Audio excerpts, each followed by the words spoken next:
Okay, we're live today. We're going to talk about Robert Jordan's The Path of Daggers, one of the books in the Wheel of Time series. Some people call it the Slog. I thought this last third of the book was pretty.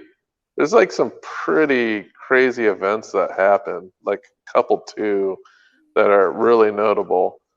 But I don't really consider this book the slog. There's like some stuff going on. There are some chapters where you do read and you're like, okay, I'm not sure how that moves the story along, but I guess it does kind of mash out the culture or maybe the world Yeah, of what's going on. But I think that's definitely the point for Jordan, anyways. That one of the things is at this point he's famous enough. He knows people read it enough that he's like, I can put in the additional world building that I want to do, and it's one of the reasons that this series has such extensive world building is that he didn't have to always ensure that it was perfectly moving along the story at every moment. But just interestingly, that's one of the things I love about the series. right, right. So we're going to start off on chapter 20. So let me just do our introduction. We need to Mm. introduce ourselves here. So I'm Dusty Cubes, aka the Woke Centrist. And for this instance, I think I called myself the Ashaman Centrist. You did indeed. Um, but we have here Tristram slash Mask. Yeah, that's my handle on all of the sites I go on. So if you see me on YouTube or on any of the Discords, I'm always on as Mask or Mask Assassin.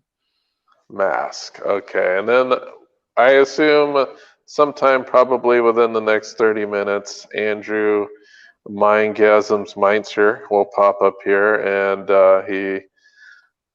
he is just getting ready, getting his stuff ready. Mhm. It just takes him a little bit longer. Uh, but he'll be here soon.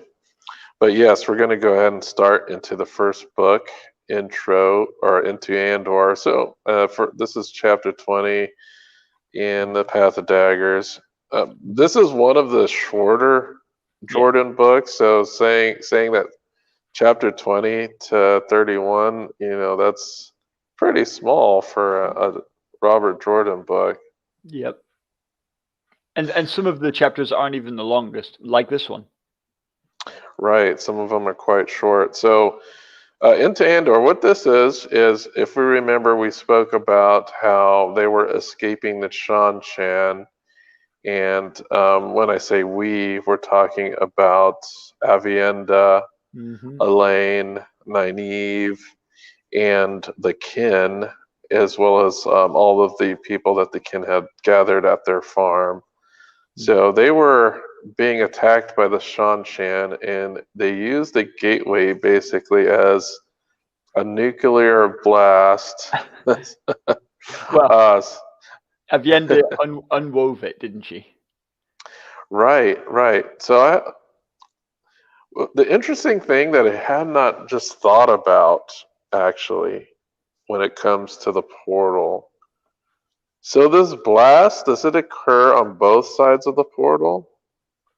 I Like, I I assume there must be something like a it residue on the must, side. right? It must be, yeah, because the gateway is technically in both places at once. Because the way that the females make the gateways is they make that part of the world the same, using it in Tellar and Riod. They make both sides of those places that think it's the same place, and that's how female gateways work. Whereas Okay, men rip through, and so I think if it blows up on one side, it must blow up on the other, but presumably with greater force on the other side. But right. it We all moves away do, from it on yeah, this. because I remember that we do get a POV from a Shan Chan flyer of Yeah. the blast, and then Hmm. of course, the girls get injured by the blast. I think someone's horse dies from the blast. Was it Yeah. Egwene's Not horse? far Not away enough. Egwene. Elaine's horse, I think, died.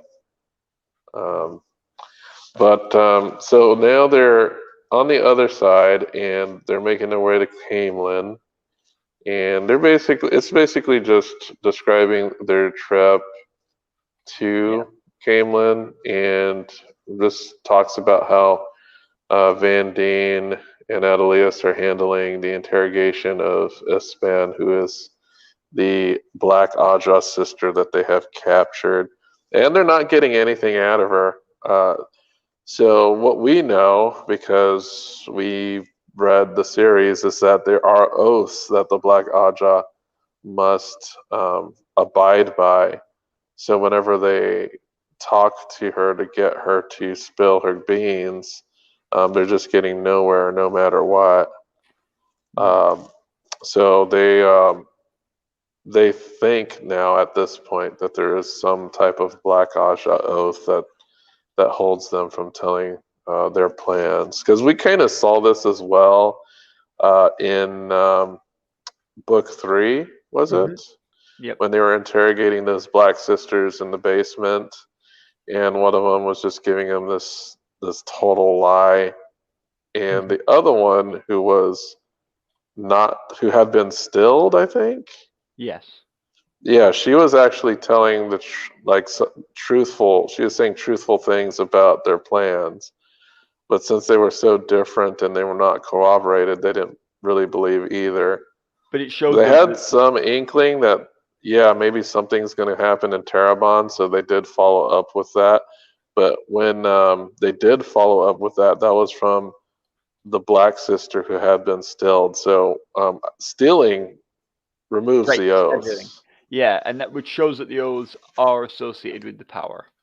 Yeah, so just like the black Aja oaths, the white also the white tower oaths also are broken with stealing, as we've seen Mm.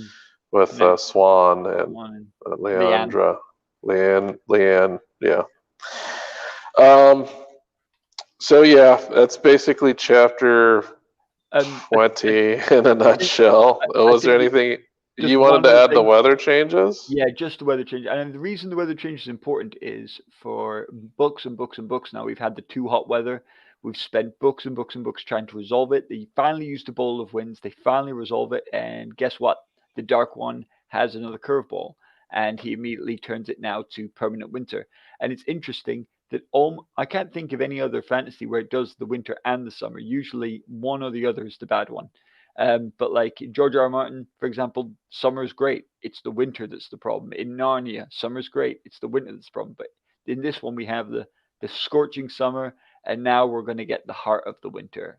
And so he's using it in both ways, which is interesting. But yeah, that's Right. all. All right. Yeah, you do see an instant winter. There's no transition there. It's almost pretty instant. Yeah. Um, and they're like kind of past due for that, but there they go. So we go in our next chapter, answering the summons from Rand's point of view. So this is Rand in the thick of war with the Shan Chan, and one of the interesting things about this chapter is he has been having trouble with the one power lately. It has been causing him to get sick and Yeah. nauseous and weak. So he has been channeling less and less and less of it lately. There are times where he's expected to channel, but he usually gets somebody else to do it for him, like when he has to Hmm. create gateways and do other things. But Uses right the now, Ashaman. yeah, he has to delegate those tasks now to the Ashaman because channeling for him makes him appear physically weak, which is not something he can do in front of a bunch Like of badasses he can channel. yeah, especially the Asherman. Yeah, and you can see here that he knows that the Asherman is a two-edged sword. Like he's needed to forge this weapon in order to beat the Shadow, but he's totally aware that it's only a step away from, like again, breaking the world. Right? Right. So, there's this tension where we know that Rand, like, we know two things of how the Ashaman or a man that channel starts to turn for the worst. That's when they get the rotting disease that was talked about. Mm. So if you're like a new reader, you're wondering, could this be it? Yeah. The other thing we know that's in full bloom right now is madness. And Yeah, we're even seeing that. Rand's version of madness, I don't know. It's so questionable, Han.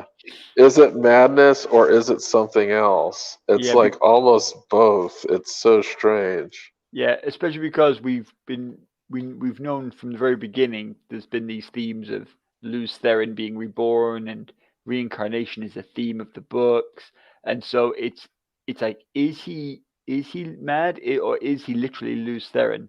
And so it's like there's some of us who kind of like we want him to believe it and just accept it, um, but it's tricky because what if it is insanity and if he starts engaging with it, is it going to send him over the edge? And if he goes over the edge, that's going to potentially be the end of the world. Hmm. So he's struggling with that, and then one of his trusted Ashaman, uh, he had been sent out earlier on a quest, and we get to see the results of that. And he brings him a package, a long package, and I know the Narishma describes his retrieval, like how difficult it was. And I'm wondering about this too because Rand supposedly told Narishma how to disarm the wards, Yeah. So he and trusted him. yeah, and Narishma comes back and says that not all of the wards he was warned about. Mm. So who put those other wards in place, or did Rand Or forget? yeah. Or did Luz Theron only tell him a couple because he doesn't want anyone to get a hold of Kalendor? Right. Because Luz So Theron doesn't trust the Asherman. He's been panicking ever since the Asherman were created. Remember, every right, time he tells Rand to kill them. Every time they seize the power, he's like, "Kill them." right.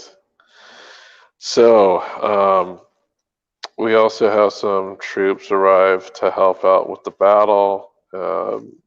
Crossbow troops, Hmm. and he presses on and moves closer to Ebadar, which Ebadar is the city that has been captured by the Shanshan. I know they go into more detail in that occupation Yeah. in the later books, Mm. but the only thing we know, as if you're a new reader, is that it was attacked, and we haven't heard from Matt this entire book. Yeah.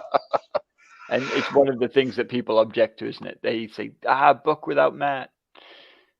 Yeah, they like one of the comments I always hear is like, yeah, Matt spent the whole book with rubble piled on top of him. He was just like under a pile of rubble for a whole book. Yeah.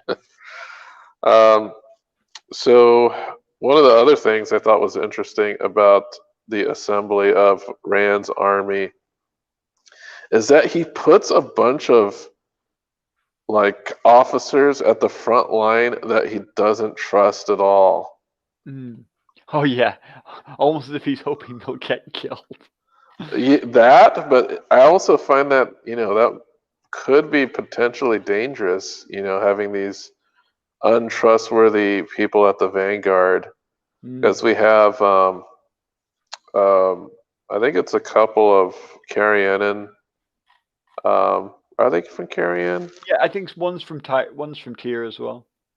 Yeah, we have a couple noble men and noble women, because there are some noble women that he recruited to lead some of these armies. Um, and some of them seem to prove loyal in the end. Some of them just kind of vanish. Some are obviously dark friends. So it's kind of a weird decision that he makes to put all these like disloyal people in the vanguard of his army. And I Yeah. also think it could potentially, like, the thing that happens at the end of this book could be potential of him doing that in a way. It could have influenced kind of like the final climax of this book, in which he's betrayed. But um, well, at least he has Bashir. Bashir is like ride or die. He's going to be the guy that's always there by his side, and at least Rand has somebody he can trust. And Yeah, not only he can trust, he's reliable in battle. Um, yeah. because it seems He's like some of these other commanders aren't really that good. Yeah. He's an amazing general, but one of the key things is he's one of the people that Rand has decided that he can kind of trust. And like those people are incredibly valuable because since Moraine is gone, there's just so few people he trusts. And so every single person he does trust is valuable. And again, I think that's an insight from Robert Jordan into mental health is that when Hmm. someone is in a position where they don't know if they can trust their own mind, they don't know if they can trust anybody, then everyone they can trust is just extremely valuable and a key to helping them enjoy any kind of life and being Right. able to proceed. And so for Rand, and he was in one of the worst parts of like his insanity now, it's getting worse and worse. This is just such a crucial moment. And it's great that Bashir is someone he does trust. And like we need more of those. Yeah, yeah, Bashir is kind of like his right hand man when it comes to war and leading troops. But Yeah. let's see. So we can go into the next chapter, Gathering Yeah. Clouds. Hmm. So right now he's sneakily um, adding to his army. So when I say sneakily, he's gatewaying in a bunch of troops. At this point, gateways aren't widely known, Hmm. so it's definitely a huge tactical advantage that the Shan-Chan do not possess at this moment. Yeah. And Rand thinks that the Aes Sedai don't have it either. I mean, Yeah, like he the thinks. Aes Sedai he's against. I mean, Oh, the Tower Aes Sedai. yeah, yeah, yeah. Um, yeah, but I think who was it? Aviarin got taught Yep. Gateway by By Masana. yeah. So not anymore. So he ferries in a bunch of troops via Gateway, and during all the kerfuffle, he's attacked by two bowmen, and if I'm not mistaken, They just one of the fail. it does fail. I know the bowmen get like dismembered by Asha'man fireballs, pretty much. I was like surprised. It's like, wow, they shot fireballs at the dudes and they got dismembered by those fireballs. I was expecting maybe they get burnt to a crisp, but maybe these fires are just so hot that it just immediately disintegrates almost like a plasma or something. Mm. And also remember, they're not shooting fireballs like in D&D. They're literally conjuring fire from the weaves. So we don't actually know how that would necessarily work. We're used to sort of the classic D&D wizard fireball. I don't know if that's exactly how the weaves would work. Maybe it is more explosive rather than burning. But one of the things that's interesting about the trying to shoot Rand is, and they use it with the Aes Sedai as well, is that if they don't see you coming, you can kill a channeler just as easily as anyone else. They're just human, and that's Hmm. like something that's quite interesting because in a lot of other shows, like if you read things like Brandon Sanderson's Stormlight Archive, um, you know, you can like stab like a Night Radiant and they have no idea you're there, but they still won't die. Right. Like, yeah, they're like they'll just immediately start healing. Yeah, But not like unless you just like behead them in one swoop. yeah, Um, but channelers have nothing like that. They can't just heal, and so it's one of the things that keeps the level of threat in Wheel of Time high. That even people who are really powerful, like Rand and Nynaeve, if you catch them unawares, if you stab them when they're asleep, they can still just die. right. Hmm. All right. So I know when they check on the assassins, I know one of the assassins was one of the kind of bandits or Hmm. disaffected, because I know it was right after they conquered Ilion and he was going through those woods and he found some group of people who had fled war, and he met with somebody that was in charge of those people, and it was that guy who tried to kill Rand, Right. which was kind of surprising, but it was one of the people that he tried to convince to join their cause, and he didn't want to fight the guy at all. He was just trying to gather forces and convince the Illianer small folk that he wasn't someone to be like feared, or you know, trying to basically bring everybody united. And he's trying to explain to everybody, hey, this is about fighting the Dark One, not about Yeah. Taking over the squabbling world. countries and stuff like that. Yeah. He's only fighting the Seanchan because he has to. Right. So after that, we get a POV from a Seanchan general. Oh shoot, he's backstage. All right, let's bring Andrew in. Hey guys. Hey, Welcome. Hey, how you doing? Man. Thank you How you for doing, reminding me Tristram? that you were I'm backstage. doing well, Andrew. No problem. Sorry that I didn't get to join last time when you guys talked about the trailer. Yeah. No problem. I wish you were there. It was pretty fun. Yeah, I watched it. I liked the discussion. Yes. So I think we're only in the second chapter here that we discussed. Okay. So right now we're in the POV of a Seanchan general, and he is completely perplexed about how Rand's army just kind of popped out of nowhere. Yeah. Because they don't know how to do this yet. Yes. So right now, amongst his own, there seems to be some issue that's occurring with the Damane. Yeah, they're ill. Yeah, so they're all sick with something. Mm-hmm. Do you remember if this is explained? I don't think this is ever properly explained, but one of the things that it kind of you think originally, or at least we did when we were reading it, is that The Bowl of the maybe this Winds? yeah, well, no, that maybe this is the same thing that's making Rand sick, but obviously it isn't. But at the time, like, oh, the only other person who seems to be sick right now is Rand. So, but no, I don't think it was ever fully explained. Okay. Well, yeah, it's just a little like the little Seanchan point of views are very short for the most part, but it's just filling in that how they're basically saying, okay, the Seanchan don't know anything about gateways, and then there's some type of weird sickness that's circulating amongst the Damane. Yeah. The only thing that's interesting about that is again the idea of like that when they talk about the Damane or the Damane getting ill, they talk about them as if it's like, I've got like a problem in my herd, like my dog's poorly, and just the way that they talk about them, just like they do care, but in the way that they would care about a pet, Right.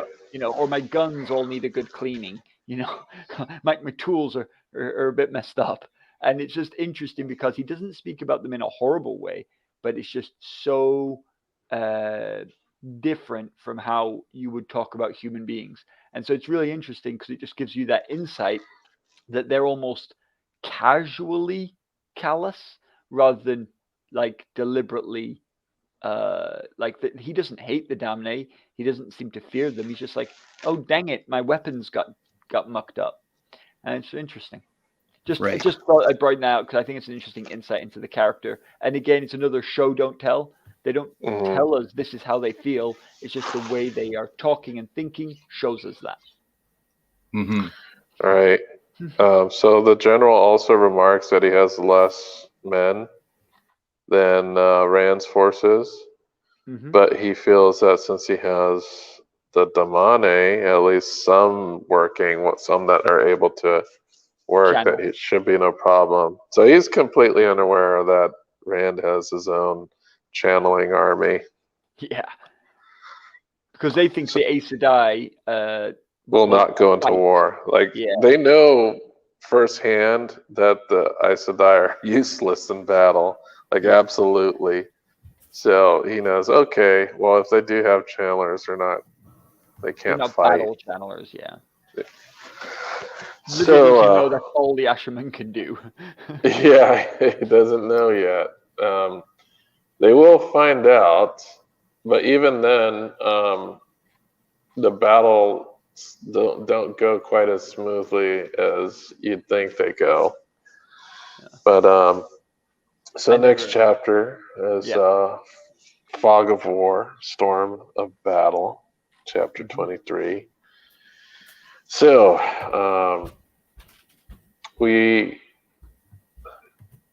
there's some fighting that has happened, and mostly it's the Ashaman doing most of the dirty work. Yeah, blowing people up. Yeah.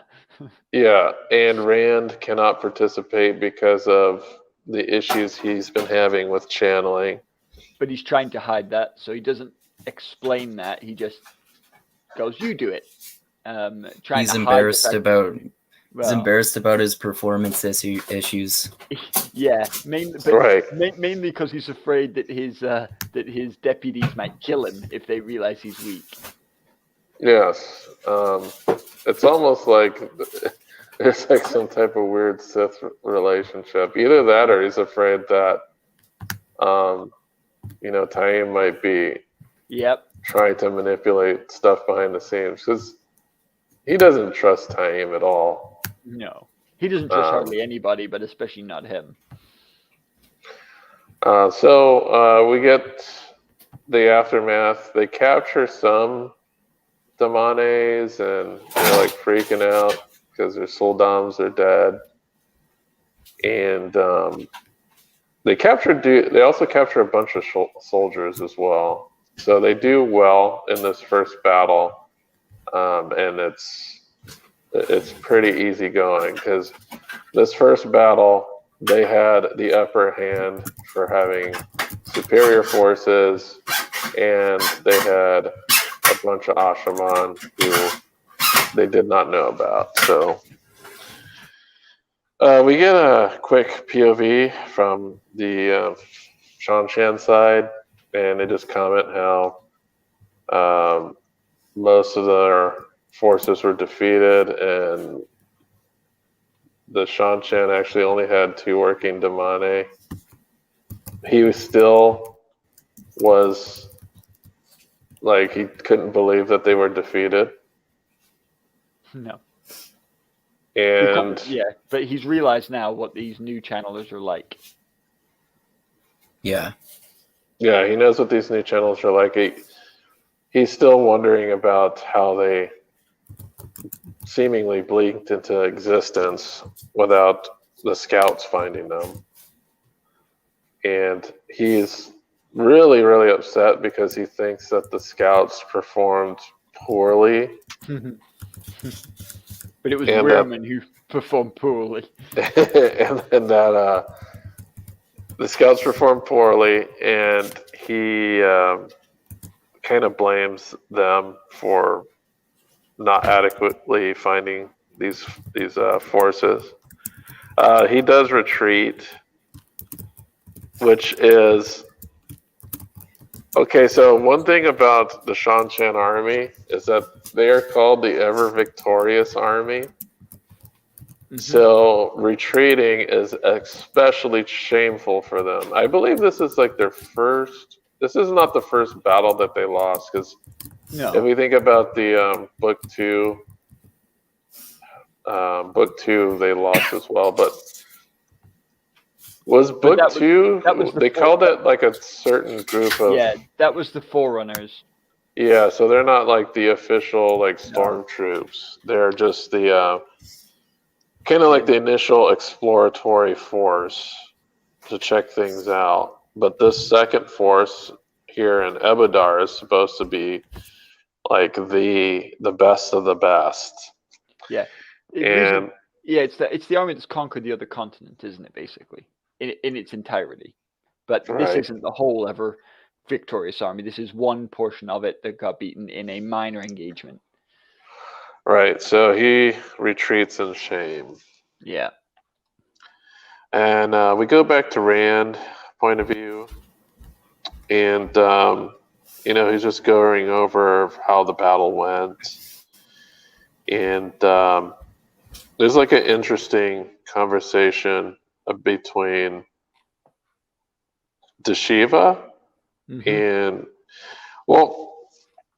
Deshiva comes to him, and at this point, do we know Deshiva is Nope. bad? Okay, Nope. we don't know. Okay, so he comes to him, and it's funny too because Rand is like super arrogant in dealing with Deshiva. He's like, oh, he assumes that Deshiva is like this new channeler who doesn't know anything, but in actuality, he's much older and wiser when it comes to channeling. So when he says, "Hey, there's something weird going on with Sidene in this area," while Rand acknowledges it, he kind of just brushes it off. Yeah. Which is ridiculous, but he doesn't know that, like, he can't know, can he? There's no way he can know. Right. Yeah, that's true. Yeah, so they captured like a bunch of Soldam, I think like 23. Yeah, and then later on they can be just really shocked that they don't want to be freed. Right. So, next thing that happens is, again, you know what? I made a mistake because there's another freaking assassination attempt here. That happens someone shoots an arrow at him. No, we mentioned the archers, didn't we? I'm sure we did. Yeah, but there's another attempt. Okay. After that one. Yeah. Oh, yeah, I forgot about that. There's another attempt. I think this attempt is by the guy that I mentioned before, not this one. Okay. But he gets saved because he gets weak and he kind of like loses himself on the horse and starts to fall off.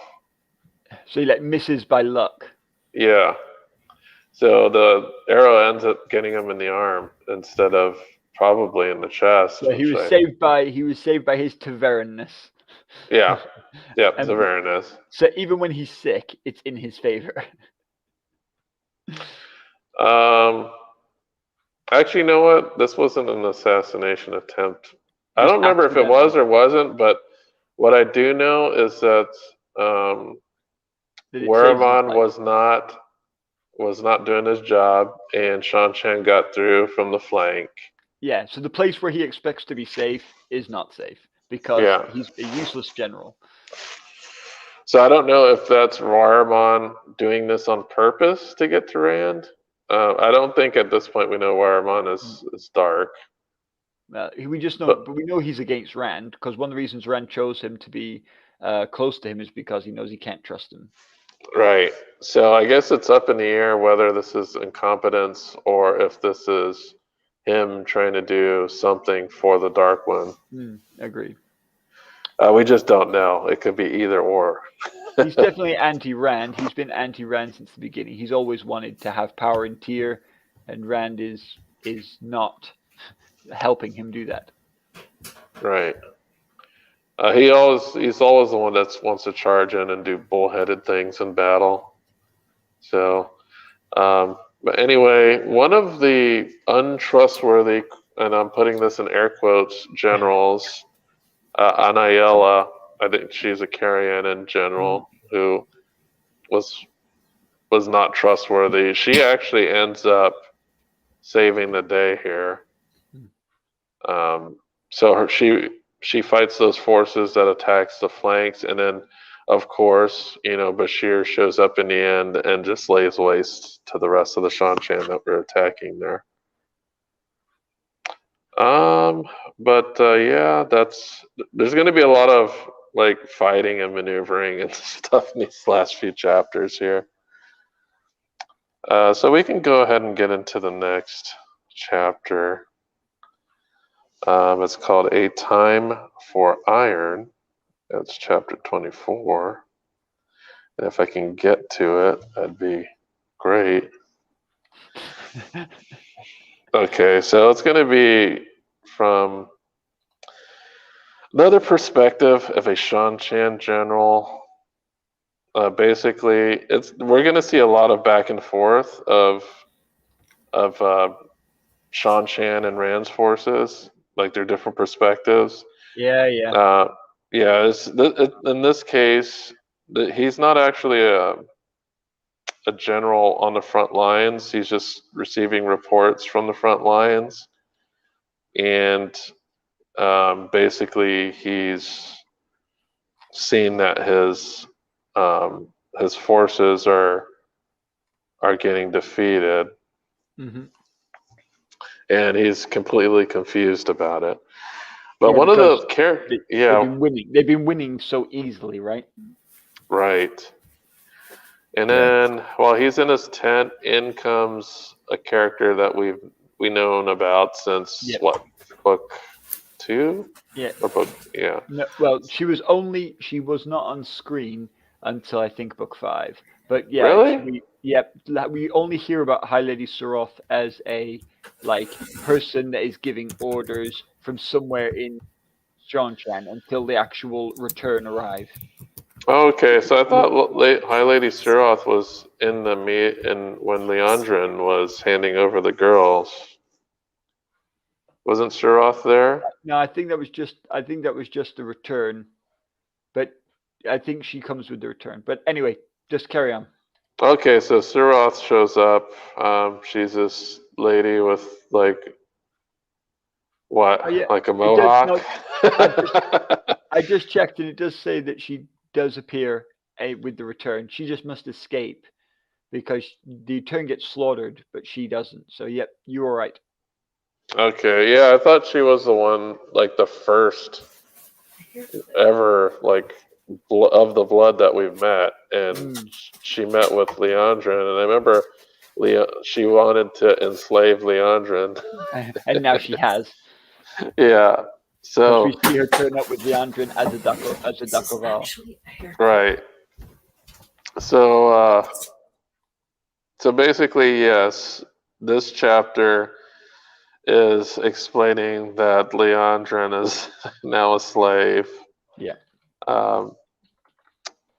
Do they give her by name, or they just kind of describe her? I think. They just say they say that she has her hair in. She's got a beautiful face, and she has her hair in blonde braids, and so it has to be Leandrin. Yeah, that's what we're thinking here. Yeah. All right, so it is confirmed, but she never calls her Leandrin because they give them kid names, don't they? They give them new names. But she is definitely Leandrin. all right. All right, so Shroth and this general discuss on basically how to amass their forces to meet Rands, because they're going to use, I guess, reserve forces to send out there. And apparently Shroth knows about the Ashaman, and she also knows about traveling. I'm guessing, because I'm trying to, if she's a dark friend, I'm assuming that must be how she knows. Yeah, I'm assuming she knows because she has access to other information that a regular Shan Chan wouldn't. So, because I'm guessing what's going on here is because since the whole traveling thing is out of the bag, all of the dark friends who can channel are being taught this. I'm guessing in order maybe. to counter this this tool of war here. That's what I'm guessing is happening here. They don't properly tell us. We never find out how Suroth knows, but we can guess because of who Suroth ends up being. Right.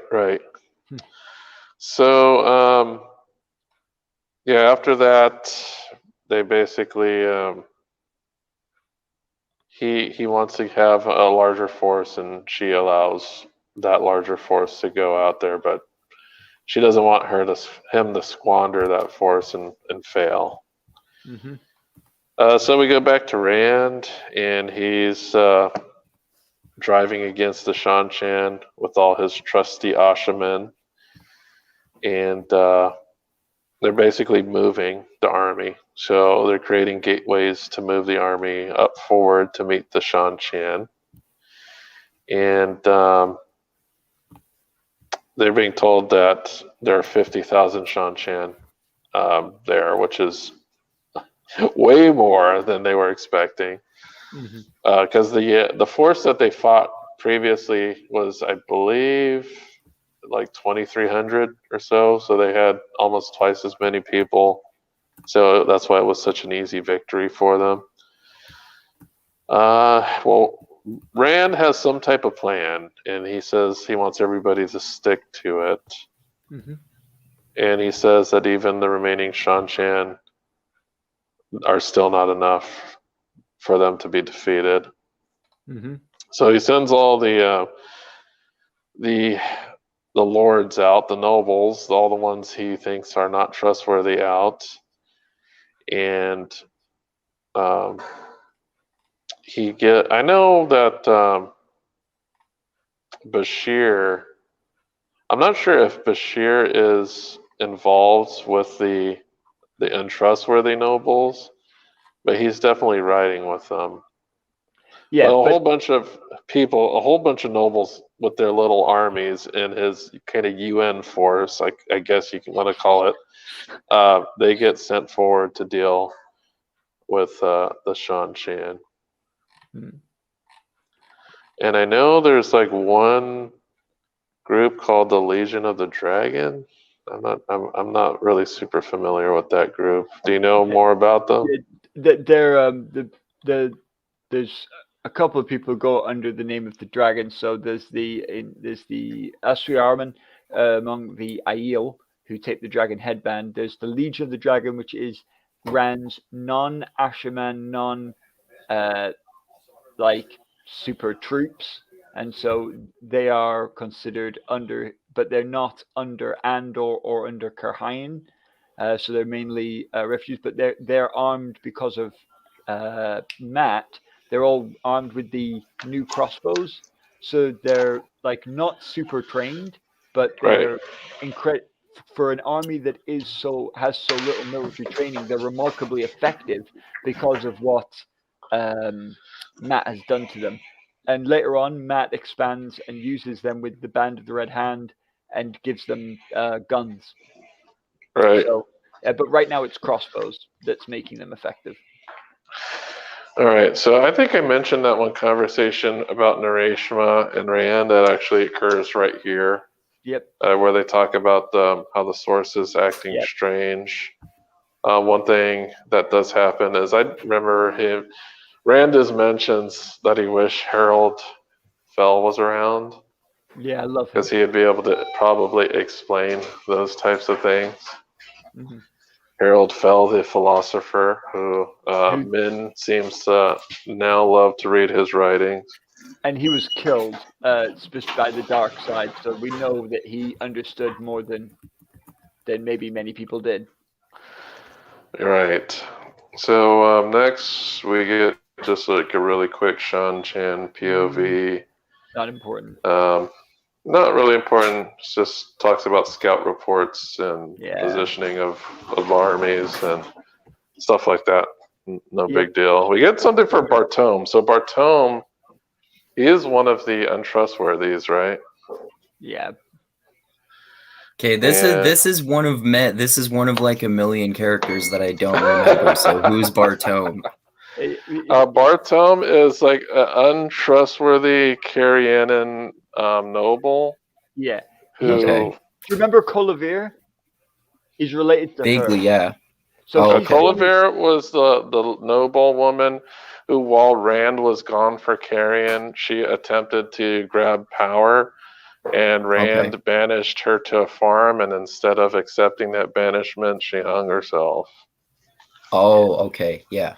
Okay. But he's not an important character. The main point is he's a noble, he's related to her, and what it shows is that Rand he's using everybody, even the people who are risky, and it's just to demonstrate that like he doesn't leave anybody behind. And that he's and that amongst this group are almost certainly people who'd want to see Rand dead, and yet he's using them. Okay. Mm-hmm. We get a quick POV from, I think it's a Tarabonner general, because one of the forces of the Shan-Chan are Tarabonners and Shan-Chan people. Mm-hmm. But in the POV, it's just him receiving a message about basically reports of attacks, and he thinks that they're winning, even though that's not really the case yet. But he commands his forces to disengage. And then we get a Bashir POV. So many different POV switches here. He's basically setting up a trap right now. Yeah. Well, actually, he's not setting up a trap, but he's trying to snuff one out. And Rochade, he's one of the other, like, not trustworthy people, I believe. No, Rochade is not an untrustworthy Ashaman, if I'm not mistaken. Isn't he one of the Ashaman who Taim deems as like a traitor later on? I do not remember. I've got to admit, I just don't remember who he is. Oh, there's so many. You don't have that in your encyclopedic knowledge? No, I'm afraid not. But that tells you how unimportant he is. The fact that exactly, yeah. Well, in this chapter, or in this POV, it's a conversation between Bashir and Rochade, who's an Ashaman. Right. And he's trying to explain to Bashir that for some reason they're having difficulty channeling in this area. Everyone's having trouble channeling, basically. The Damnayar, the Ashmanar, everyone is. Yep. Yeah, everybody in this battle are just having difficulties. Mm-hmm. And I'm wondering if that contributes to what happens later on. With Kalandor? Yes. Okay. Yeah. Okay, so we get Rand POV. So this is probably one of the bigger points in this book that happens. Yep. So Rand, this is kind of Rand's secret plan that he hasn't told anybody about. Yep. This is why he's so confident that he can beat an army of such large size. And this is the thing that Narishma brought with him. So yeah, and in the book, this is the confirmation. Like, we might have guessed because of what Narishma said that it was Kalandor that he sent him for, but until now, you don't know until he reveals it here. Yes. So I know that the Shan-Chan they're basically hiding on another hilltop. And he just tries to blow the whole place up. Yeah, so Rand gets super confident and like overconfident. Wow, yeah. And I really like this chapter because we see that he believes he's doing like the awesome thing. Mm-hmm. He takes Kalandor and he wields it. And we got to think Rand doesn't know exactly what he's doing. No. He kind of has some internal chatter about, oh yeah, whenever I want something to get done, it gets done, even though I don't know how to do it. Right? Yeah. So he summons lightning. Yeah. A ridiculous amount of lightning. Like, how do they explain it? Like like the amount of lightning that falls is like raindrops dropping on the ground. Absolutely. Like, where like it's not like a couple of bolts. It's like just everywhere.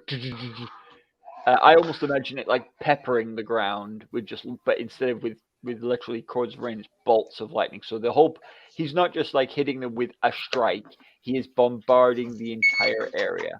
And that's why when he loses control, it is so devastating. Like Dragon Ball Z power levels of lightning. Because he does get his target. He does. He just gets everything else as well. Right. It's like spraying with a giant minigun. Yeah. It's a bad idea. It's a very, very bad idea. Yes. So he starts his attack, and he sees that he's fallen on the ground. He doesn't know why at this point, but he gets back up Yeah, and he because continues to oh, rain down lightning. yeah. Then he gets knocked down again, and he sees that Bashir was on top of him, and Bashir's like, "What the hell are you doing?" I'm just kind of paraphrasing there. "You're killing our guys! Stop!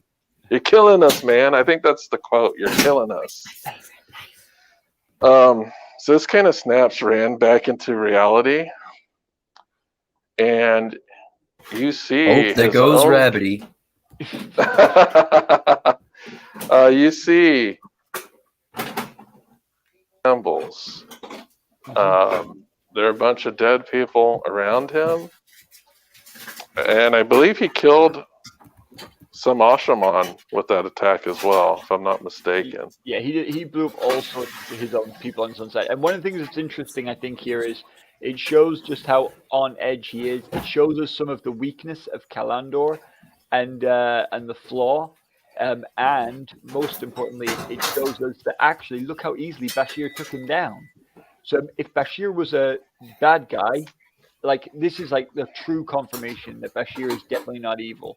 Because if Bashir was evil, he would now be dead.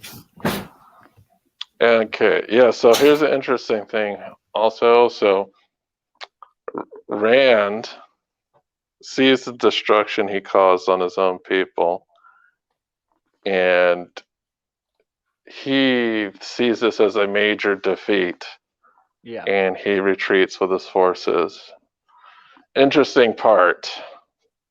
We go to the POV of the Shanshan side, and they're like, "Holy crap, we're completely destroyed." Because they can't Rand can't actually see the army, they're hidden in trees. But what happens is Rand does strike on their army with this attack. And one of the generals are very distraught, and they see this as the second defeat of the return. So it's almost like both sides lost in this engagement. Yeah, he devastates everybody. Yeah. So this is like one of the most, I guess, important chapters I think of this book. But the Rand attacking his own, and that does set off like a chain reaction for the last bit of this book. But let's go ahead into the next chapter, 25, An Unwelcome Return. So this is Elida. Elida is basically completely manipulated by Alviarin at this point, like to an embarrassing degree. Yeah. And I don't know how she can withstand this, to be honest. Like, she's getting slapped around and stuff. It's pretty bad. So the reason this is called an unwelcome return is because Elida thought she was back on her high horse again. Yeah. You know, she thought she was in control. And then what happens is Alviarin comes back. Yeah. She sees all the different orders that Elida tried to make, and she's like, nope. We're changing all of this. No, I don't think so. Yeah, while she's been away, the cat has been playing, but now she's back. It's all over. Yeah, so Elida thought Alviarin wasn't coming back because she hadn't been there in 2 weeks, but that was not the case. She was just probably doing some dark friend stuff. Yep. You know, attending to her dark friend duties.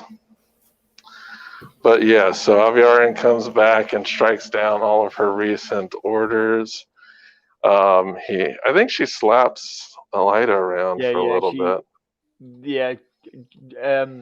One of the things that Jordan seems to like doing is having his dark friends enjoy violence. Because he has to do it a lot.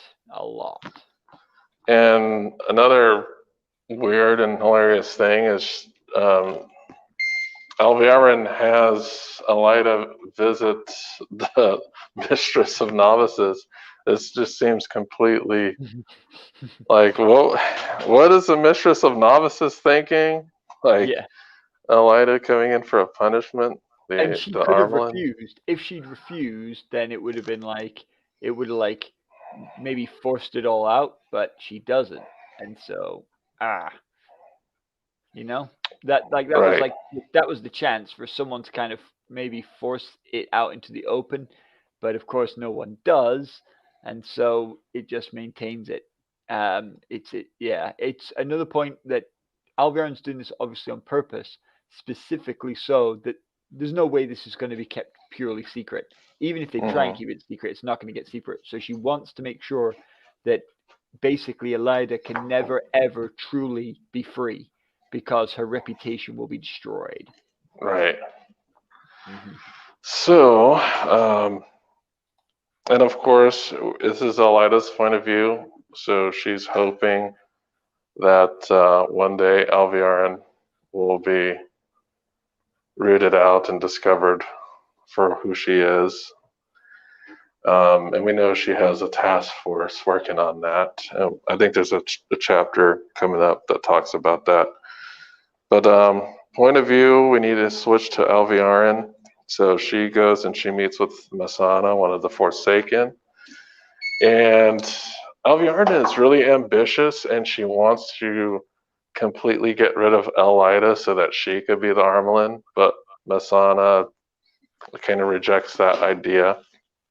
And she just wants Alviarin to find out about the Aja heads, who are secret. Yeah. As we don't know who they are, but she wants to find out what they're meeting about and who is meeting and what they're meeting about. One of the things that happens during this meeting is Alviarin notices something about Masana's dress, and that wasn't previously hidden before. Mm-hmm. And she tries to burn this information into her mind so that if she sees, because she knows that Masana is using some type of weave to hide her appearance. Herself, yeah. So she sees part of the dress that's not being obscured, and she now has this in her mind so that she can figure out who she's pretending to be in the White Tower. Yeah, because she's hoping to get an advantage over her. Mm-hmm. As dark friends usually do. Yeah, no, but when she knows she's one of the Forsaken, she should be like seriously careful. But no, you would think so, but you got to remember, what did Leandrin do? Yeah. Versus Mogideon. All of these dark friends who think they're strong and powerful, they all think they're like better than their superiors. Well, a lot they of all them want to be do. nameless. Yeah, they all want to be nameless. Absolutely. But there can only be one. Yeah, and I think he's already chosen at this point. Well, Yes. but the thing is, it's like one of those things though that with the Dark One, he's like, yeah, I picked my guy, but if you kill my guy, you'll be my guy. It's weird. Yeah, exactly. Who'd be a bad guy, right? Who'd be a bad guy? Right. So next chapter is pretty interesting. It's called The Extra Bit. So we're focusing here on the, what do you want to call them? The Inquisitors, the ones looking for the Black Aja within the tower. Yeah. Ciane and Pavara. Yeah, the Black Aja hunters. And the key thing about this, of course, is that they've now gone to making them swear on the oath rod. Right. So they're kind of snatching up sisters, taking them to like a secret basement that nobody goes to. Hasn't been used in like hundreds of years. And they're forcing like different sisters to swear on this rod to make sure that they're telling the truth, and then questioning them to see if they're dark friends. Yeah, because they undo the oaths, and then they had them re-swear the oaths. And so one of the things that's important is they don't just have them re-swear the oaths; they add an extra bit that they have to obey them. which is actually a little bit dark, really. You know. But interestingly, when they have everyone re-swear, they finally figure out that one of them is in fact evil, and they find their first proven Black Aja sister. Yes, using this particular method. Mm-hmm. And I think at this point we also find out that removing the oaths is quite painful. Or is it in a later chapter that we found that out? But yeah, it's not like an easy thing to do. And the two sisters who are conducting this have done it on themselves as like an experiment. So that's why they're doing it on others. But yeah, they unveiled a Black Aja member named Elaine. And there's so many freaking Aes Sedai names that there is. I don't think they're really that important. Like the only two important ones here are Ciane and Pavara. Well, Pavara becomes pretty important later on. Yeah, so. And Yukiri and Dosine are important just as Black Aja hunters. They're just part of the team. But Talen is important because she is the first one who is captured who is black. Right. And so she is the beginning of the unraveling of the Black Aja from inside. Right. Here's a fun a fun POV. Okay, is this so back on the black. I've been waiting. Yes. It's hilarious. I love it. Yeah. So Tovine, I guess she's leading this expedition to attack the Black Tower, and they're going through and they get ambushed by some Ashaman. Yep. And she's like, "Oh, no problem. Let me just have my Aes Sedai block or shield these fools." Yeah. And she finds out that herself is shielded. And all of her sisters. And everybody else. And I think she doesn't know that there's other Ashaman hiding in the woods. So I think just one or two present themselves. Yeah. And the one that does present himself, she doesn't know, but it's Logain, right? No. But like the thing is, the key point about this is that this attack is done like the Red Aja have been doing it for the last several tens of hundreds of years, which is they've sent out some Reds, go and hunt them down, and they've obviously got this idea of, you might get shielded, but bring a few troops with you, bring a few extra sisters, and you'll definitely get them. And that's what's always happened. Yes, there's been casualties, but it's never been a big problem. But they've told them to go to this believing they're just some bunch of wild men who've banded together. And the Black Tower is just nothing like that. It's organized. It's full of people. They've all been forcing themselves to accelerate. They're not just a few wild guys with the power. And so Aleida has sent them on a fool's errand, grossly underprepared. Yeah, because I know at the time, even Aleida was like, there's not that many there. There can't be more than a dozen. Yeah, and they don't think they have any ability. They don't understand. Everyone thought the power was rarer than it was, right? Everyone did. Right. Is Tovine that character you mentioned earlier? Yeah, Tovine is the point of view of this sister who's trying to destroy the Black Tower. But no, Tovine is not Talen. They just both sisters with T names.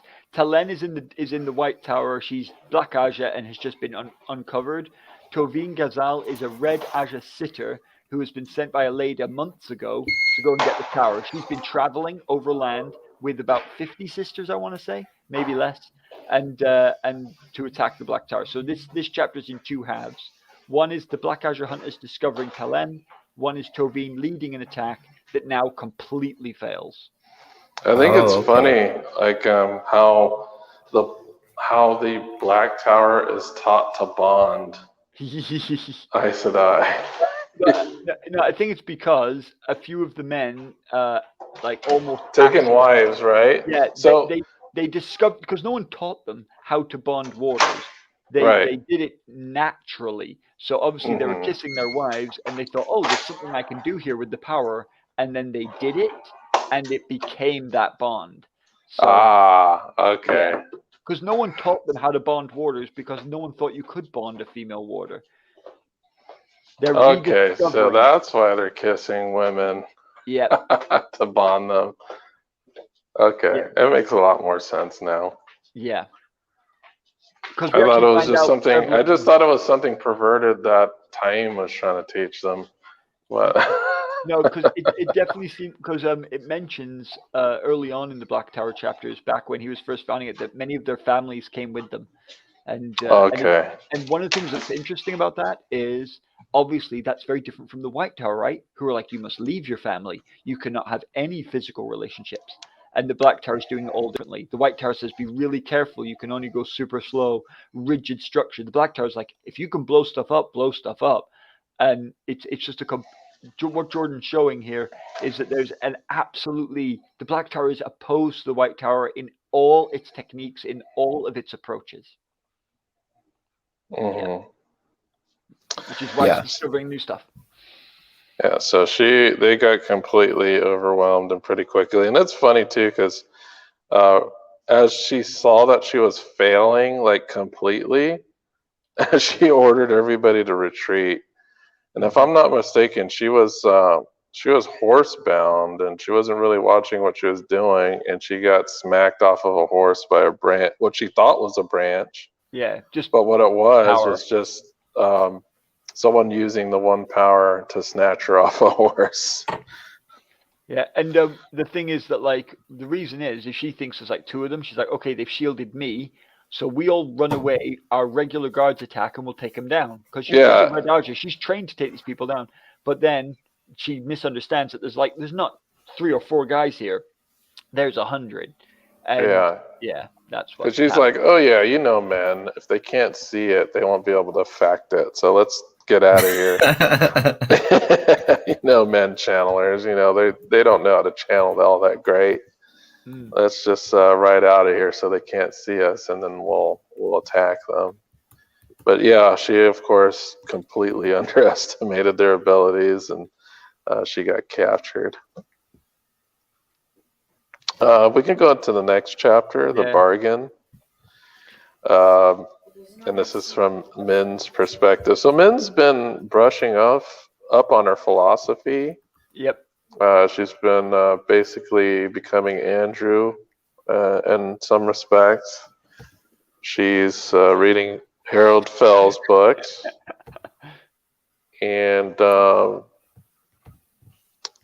she was reading Harold Fell's books, and what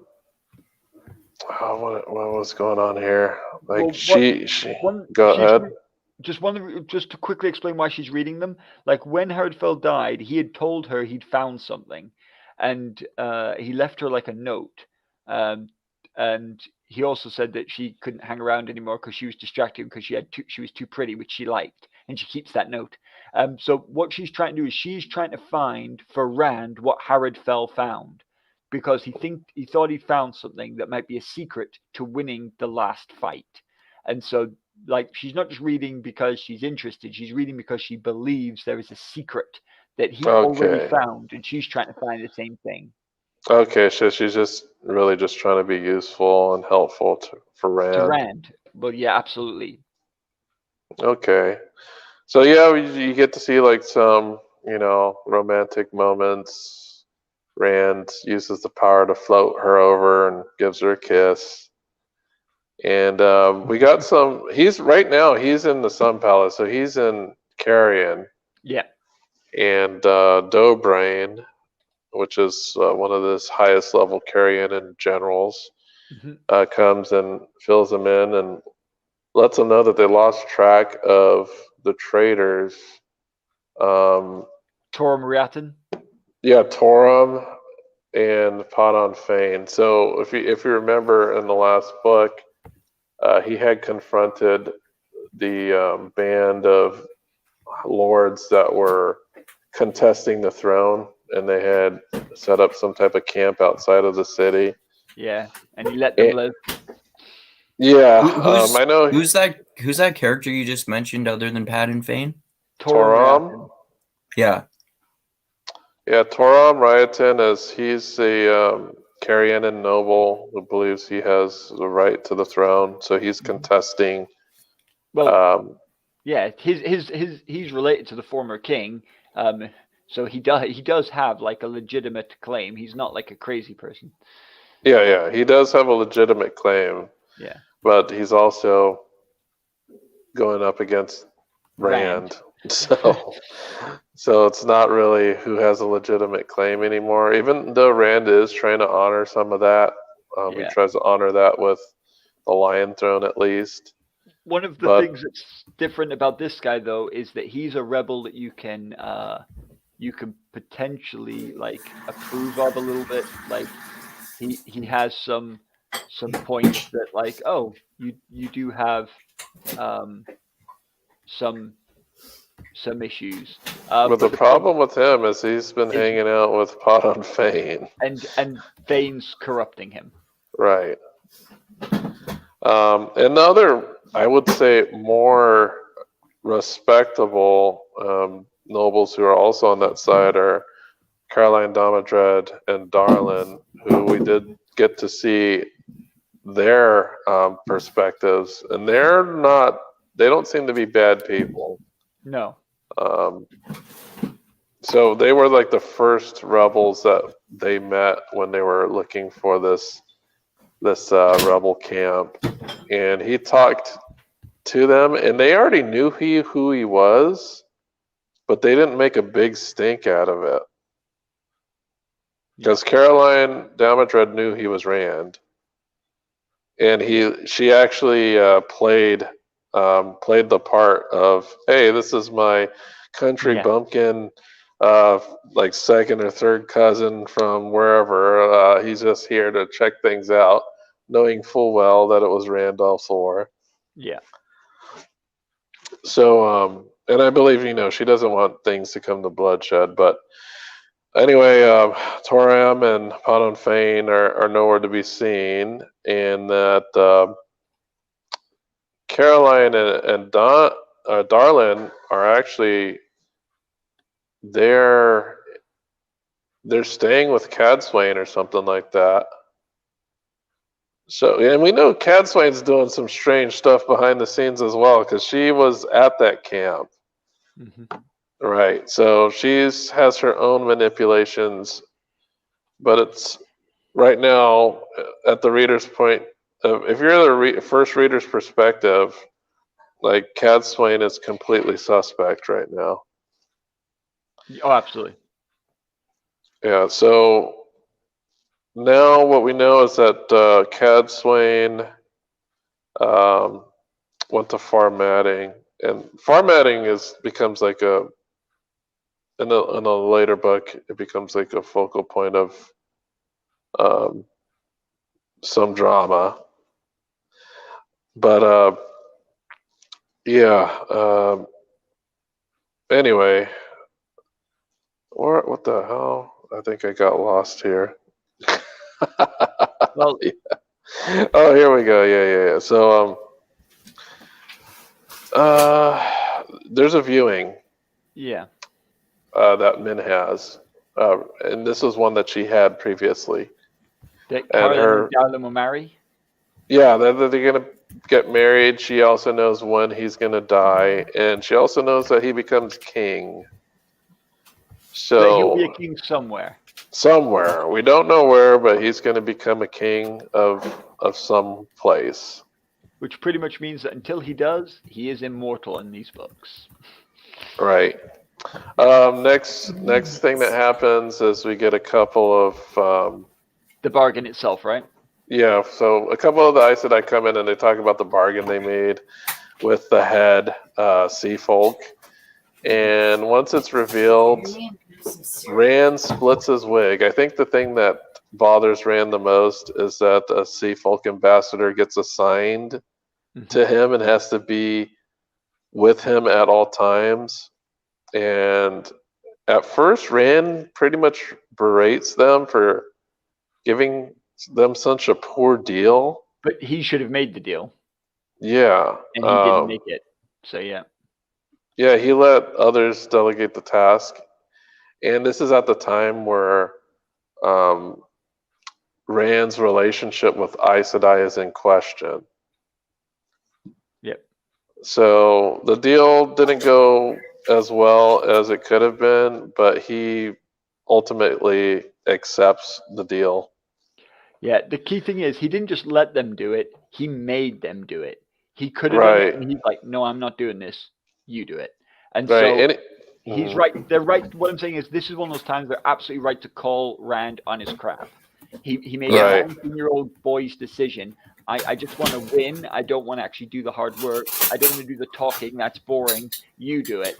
And this is he's like told off like 3 times this chapter. Like Kadsun does it, and here Marana and Rafaela do it, and then obviously the maidens have to do it as well, all for different reasons, and so but they're right to call him on this because it just shows that he is still a young guy and is just leaving things that he thinks of as boring.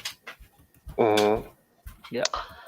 So yeah, eventually he does find a couple of loopholes with what they're asking for. I think one of them had to do with that every town with a port has to have like a square mile of land dedicated to the sea folk, but It's theirs.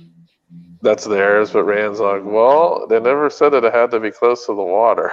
So he's basically saying, well, yeah, who cares? We could put that 1 square mile anywhere we want. Yeah, because they were hoping to use it so they could just never leave that square mile and therefore completely avoid paying taxes. Right. But he's like, yeah, good luck doing that when it's not near your ships. So next thing that happens, Rand asks men to go and have Cadsuane talk to them because he really needs to convince Cadsuane of something. But in the meantime, some maidens come in and they start kicking Rand's ass. Yep. I was like pretty shocked when I read that the first time. I was like, what's going on? And then we do see that they are pulling their punches from Min's point of view because they're not punching his wound area. They're doing damage, but they're making care not to hit him in his weak spots. Min does try to stop them.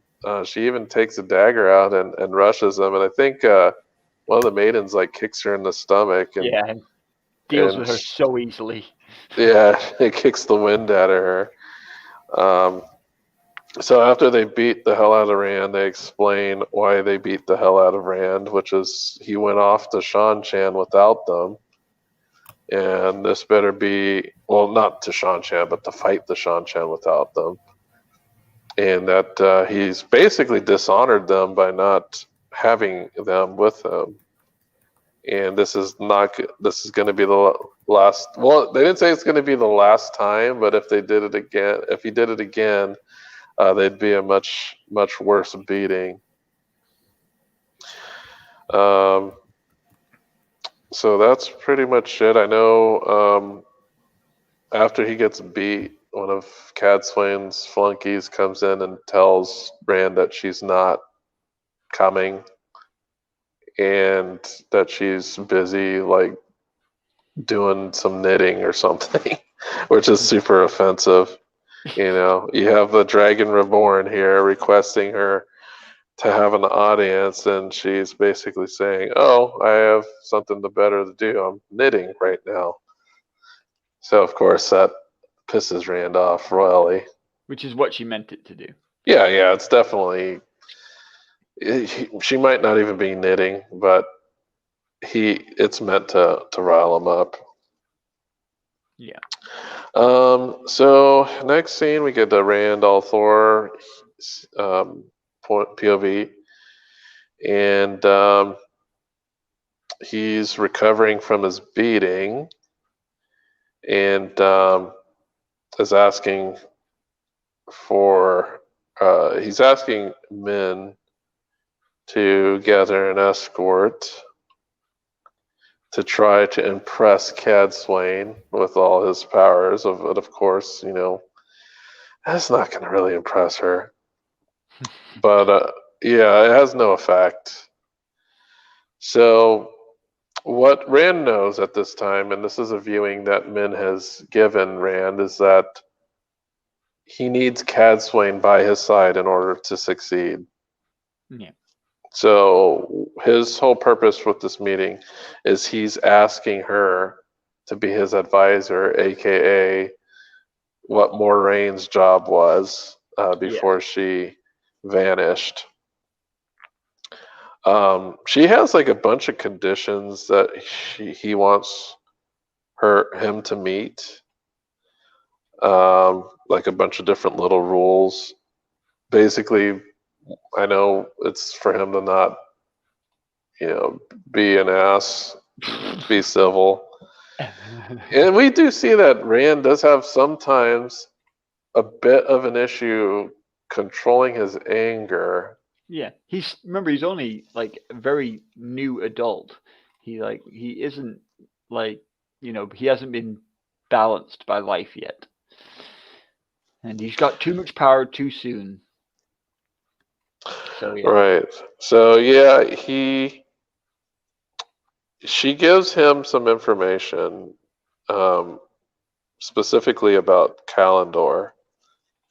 Lets him know that it's a flawed Tiangreal that requires the use of a link. Yeah. He hates that. Yeah, he's not about linking at all. And that a buffer, it's required to create a buffer to use Kalendor. But yes, that was one of the pieces of important information she passed on once they came to an agreement about, being an advisor for him. So we're going to go, the next chapter is Elaine's point of view. And it's called Crimson Thorn. So they're still on their way because they didn't. So I guess she made the portal 2 weeks from Andor. So they're still traveling to Andor. And then what's going on now is that what the hell's going on now? There's a couple of things. One of the things that it isn't mentioned maybe in this chapter, I don't know, I can't remember exactly which chapter is which, but one of the reasons that when they're traveling through Andor, one of the reasons they are is because she wants to pretend not to be the daughter heir, and she's finding out what people think about her mom, what people think about her claim. So she's doing a bit of that, but also it's like keeping the kin. The main point in this chapter, I believe, is that they finally discover that one of the kin used to be a novice. And basically they confirm that the kin live a lot longer. And because we'd had a hint of that before when the kin had the eldest, and they're like, oh, they must be lying about their age. But now one of the Aes Sedai, Adalus or her sister, remembers one of the kin as a novice. Oh, yeah. And they're like, they find out that she, even though she looks still quite young, that she must be like hundreds of years old. Which is just crazy, right? And so it's one of the reasons that later on we know confirmed that the rod, or rather taking oaths, limits your lifespan. Okay, yes. That's kind of the important thing that is revealed in this chapter. Okay, right. Another thing that does happen that's actually the Crimson Thorn bit, yeah. Yeah, so the name of the chapter. Yeah, sorry. So some days later. No, that was great. That's the part that I just completely forgot about. But yeah, the next part that happened some days later after the novice reveal is that Elaine is alerted to something. Like Lan's like, "Hey, come quick! Yeah. You got to come over here. Don't tell anybody." So they go to a tent and they find the tent. They open the tent, and Adelius and Ispan are dead in the tent. Just to remind you, everyone who's watching, if you can't remember, Ispan is the dark one, not the Black Aja. The Black Aja that they had imprisoned, and Adelius was interrogating her. Yeah, Adelius is the once retired Aes Sedai from the first book or second book, I think, Yeah. where Moraine consults with her about history and prophecies of the Dragon Reborn. So Adelius and this man are found murdered, and they check the pot because one of them doesn't have any physical signs of death, and they discover that they found some tea because, of course, Nynaeve is the expert when it comes to herbs. So she checks the tea and she says that it's laced with crimson thorn. Yep. While they're discovering this, Van Deen enters, and Van Deen is Adelius' sister. Yep. Are they twins or they just look alike? I think they're not said to be twins, but as they have aged and they've been the ageless look, so I think that's made them look extremely similar. Mm. But I don't think it says that they're twins, not to my memory. Okay. So one of the things that Van Deen notes is that if Adelius drank the tea, it would have had to be from somebody she trusted. Absolutely. So that means that somebody within the camp is the culprit. Yeah. I think one of the things too is that Ispan was murdered pretty brutally.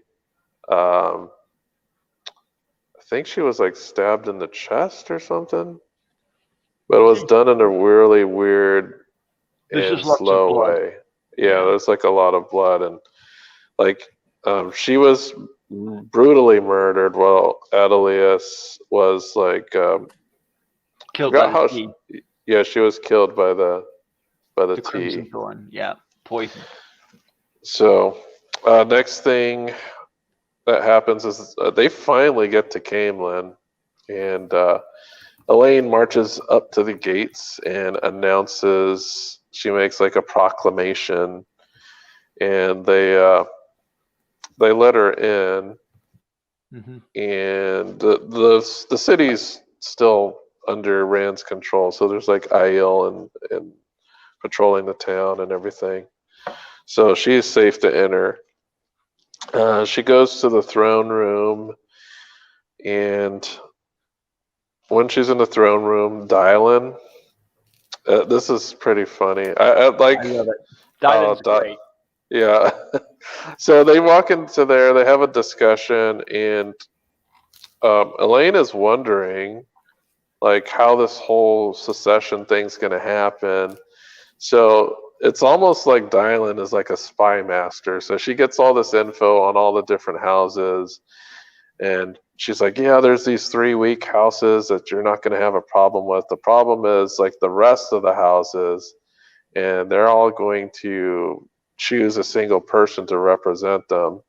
And Elaine's like, oh, who's that going to be? It's like, shoot. And then Dylan's like, well, that's me, of course.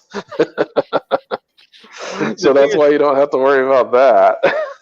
The thing that's really important about Dylan as well, though, is that she is from a big house. Dylan has an excellent claim.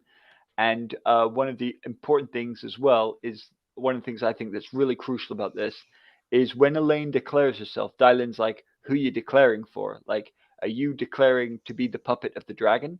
Are you declaring to be his little girl? And she's like, no, I declare for myself in the name of House Trakand. And she's like, right, then I support you. And she makes it clear that if Elaine's answer had been anything else, if Elaine had been like, I'm going to be the regent under the Dragon Reborn, that Dylan would have fought her tooth and nail. And so Dylan is no coward. She is not just doing this because Elaine is in with the guy who's in power. She's not doing it to be in with the Dragon Reborn. She's doing this because she believes that Elaine is the best for Andor and the legitimate daughter heir, which is really important because she will be proved to be one of Elaine's most important supporter. Right. And she does mention to Dylan that, yes, I'm going to marry him. I'm going to make him my warder as well, though. And that kind of suggests almost like I'm going to make him not my boss. We're going to be equals, or if anything, he's going to protect me. Right. I'm going to make him my warder. Right. So we get, after that, we get a point of view from Hanlon, who's a bastard. Not the familial bastard, just like in temperament. So he's like a mercenary or something, right? Yeah, a bad So one. yeah, so basically he's a dark friend because he's cohorting with them. So Lady Sheen, who is she the same? No, that's Millie. I always get Lady Sheen mixed with Millie We Skane. No, we haven't. No. They're very different. We haven't seen Cheyenne until really like now. Like she's not a big part of earlier books. The key point is that she's Jacob Carradine. Jacob Carradine's huge. We've seen Yeah, him he's loads, here. He's in but this scene. Cheyenne is fairly new. We haven't seen much about her till now, and what we realize is that Hanlon is obeying her, so she's clearly a senior dark friend. And when he goes into her house, he sees that Jackie Jordan is bound and getting told off for his failures, and so it shows that she's obviously seriously important in the Yeah, that's hierarchy. Jacob Carradine, man. That guy. Yeah, I like. Yes, he's a dark friend. I also feel kind of bad for him. I do. Because wow, like his family was murdered. He was put in an impossible spot. Like he had his impossible spot was okay. You have to both make sure Rand al'Thor survives, and you have to And make sure he dies. That's like okay. If I fail both of these, it's going to be the end of me. this is So why he you had don't no join the bad choice. guys. Don't never join the bad guys. They're crazy. So he had no choice. And because he wasn't able to complete his orders, they were like killing off and torturing his family members. But he gets killed by being drowned. Well, do you want to call it drowned or forced to drink like a cask of alcohol? Yeah, it's just Um, crazy. But yeah, so basically, he yeah. drowns in alcohol. Um, but yeah, this is basically a scene of Jacob being tortured to death.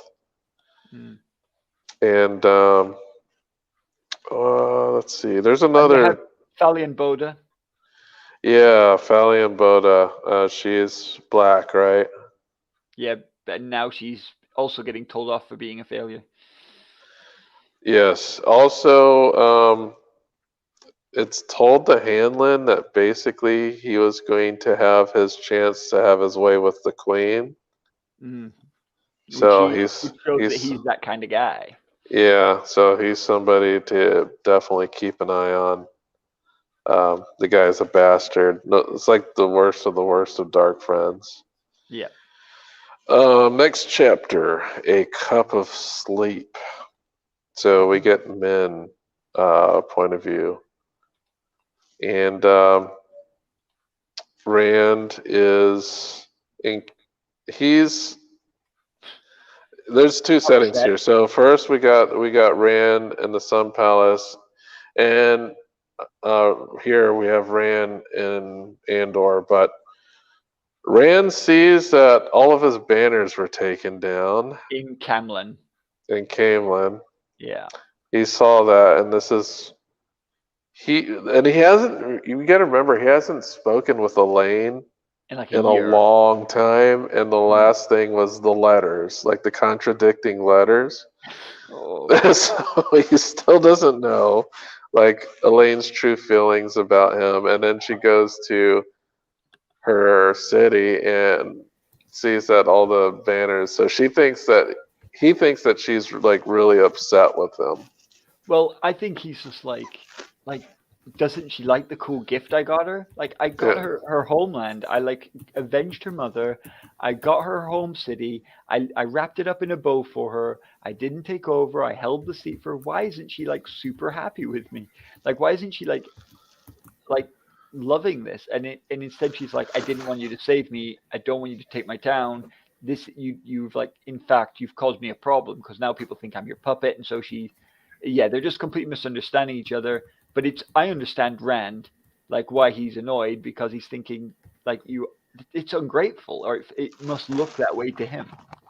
Right. And Min's Yeah. like encouraging him to go meet with Elaine. Talk to her face to face like a person. Yeah, instead of like sulking and being in your own head. Mm, So while this is going on, Sorelia comes in with 5 of her apprentices, quote unquote. oh, These apprentices are the Aes Sedai at Demise Wells who had him up in a box. yeah. One of them specifically was one of the ones who was beating him.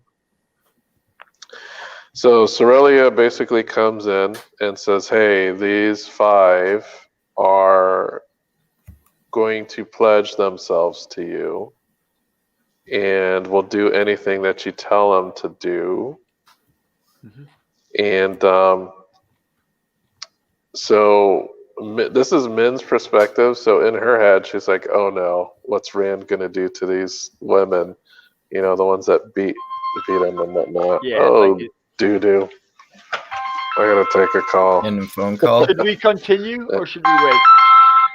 Yeah, just hold on a second. I'm Okay. gonna mute myself. Just mute us. You can continue Okay. talking. Yeah. Well, yeah. So Andrew, just while we're waiting, why don't you tell us what your thoughts were on the trailer? Oh wow! I thought it looked awesome. I'm so stoked for it, man. I know some people have some criticisms, but I got and I know there were some changes made, like Rand and Egwene, is it? Yeah, getting like they have like a sexual relationship, but I don't really see a problem with any of the changes they made. Like people were complaining about the channeling not having different colors too, and like I saw Daniel Green speculating about whether there's going to be a little bit of a different plot with making things exciting with Logain earlier on. But I don't know, it all looks super fucking exciting to me. I'm stoked for it. I agree. I think it looks excellent. And again, the television show can't be the book. Like, it just can't be. We don't have time to see 14 books done. And we also got to remember, it's got to hit the wider audience. You've got to make sure, like, that's what we need this show to do. We need this show to hopefully widen the Wheel of Time audience to people who aren't going to read 14,000 page books. And so it needs to appeal on multiple levels. And so as long as they don't go full Game of Thrones with the level of sort of like sexualization, that I don't think there's any problem with making it more modern. Certainly as they've aged the characters up, and that will make it far more relatable to the people who will be watching, and I think make it more exciting. And I like did you see their explanation for why they did that? Because they thought that if they had them the age that they were in the book, people would think that it's YA, and it's obviously not YA. Yeah, and yeah, absolutely. And again, with like anything that's set a little bit medievally, the idea of age is weird anyway, because you were like 16 and a full adult kind of thing. Whereas exactly. That's obviously not the case in our own society. And one of the things we've realized by the impact on things getting cancel culture and whatever is you've got to, no matter when your book was written, you have to make sure it's acceptable for the society you're showing it to. Otherwise, cancel culture. But I'm excited. I think it looks good. I think it looks high quality, because one of the things that worried me was that I didn't want it to turn out like some of the other TV series. Shannara. Shannara. And it clearly isn't that, which is very exciting. And I have a lot of people who aren't prepared to read The Wheel of Time, like my wife, who are going to watch this show. And so I'm really excited to suddenly have loads more people who will want to talk, who will be willing to talk about The Wheel of Time. And that's just really exciting for me, and I think for all Wheel of Time fans. For sure. Yeah. All right. I don't know if you guys discussed more. We were just talking about the trailer. All right. So, yes. So from Min's point of view, She's nervous about what will happen to these 5 Aes Sedai because of the trauma that they caused Rand. She's nervous that he'll do the same thing, because even it sounds like Sorelia even kind of suggests that no, if he did the same, that they would comply, meaning like beat them or whatnot. So while he's kind of mulling it over, Min says, "Oh yeah, the auras. Oh yeah, they're going to be loyal to you." So that kind of calms Rand, and I think Sorelius finds this okay. The dragon approves, great. And as she's leaving, she's like, "Oh yeah, Cadswain is in the palace, so maybe you might want to visit her." So Rand takes Min and another Ashaman named Fedwin. I think he's like a child, basically, like a very young Ashaman. And while he's en route, we hear a loud boom, and the place is in ruins. And he gathers Min and tells Min to take, or he tells Moore to take Min to safety. Moore's the Ashaman. So we switch over to Rand's point of view, and he actually goes skulking down the halls because he doesn't know who attacked him, and he's having trust issues. So he sees various groups go past them, including maidens and sea folk and other Ashaman. Finally, I think in some area after he decloaks himself, he spots Dashiva, Gedwin, and Rothshade, the one of the Ashaman I mentioned earlier. And when they see him, they start to attack him with weaves. So Rand, he shields himself, and then he does a weave. Like they fire a couple weaves back at each other. I know Rand uses the one that they call it like a wire of red wires or something. It's fire, though, isn't it? Yeah, it weaves. It's not fire. One. It's like one of the instinctual weaves that he's done. That we only really see him doing. They're like little fire laser beams or something coming out of his fingertips. I wonder how they're going to show that if they do. It's just so one thing that's interesting about this is like he is just not ready for this. This assassination attempt like almost works when like if they just turn on him. It just shows you how dangerous they are, and his paranoia kind of saves him. And I think the fact that it isn't instinctual weave again shows I think that Luce therein is partially in control here, and that might have actually saved his life. But he attacks Narishma as well. Yeah, that's right. So he sees Narishma, and he attacks him. No surprise, right? Because he thinks everyone's killed. Right. Well, does he attack him, or was he about to attack him? No, I believe he actually attacked him. He does attack him. The attack doesn't hit him, though, if I'm not mistaken. No. He misses, but Narishma's like, "Hey, it's me. What are you doing?" I was like, "Oh, yeah, okay. Yeah. Sorry." Because Narishma's pretty trustworthy. He brought him Kalendor. Yeah, like, come on. Like, that guy could have betrayed you. He could have screwed you so hard, but he didn't. He brought you one of the most sought-after sangreal that the Forsaken are looking for. So we go back to Min, and Min's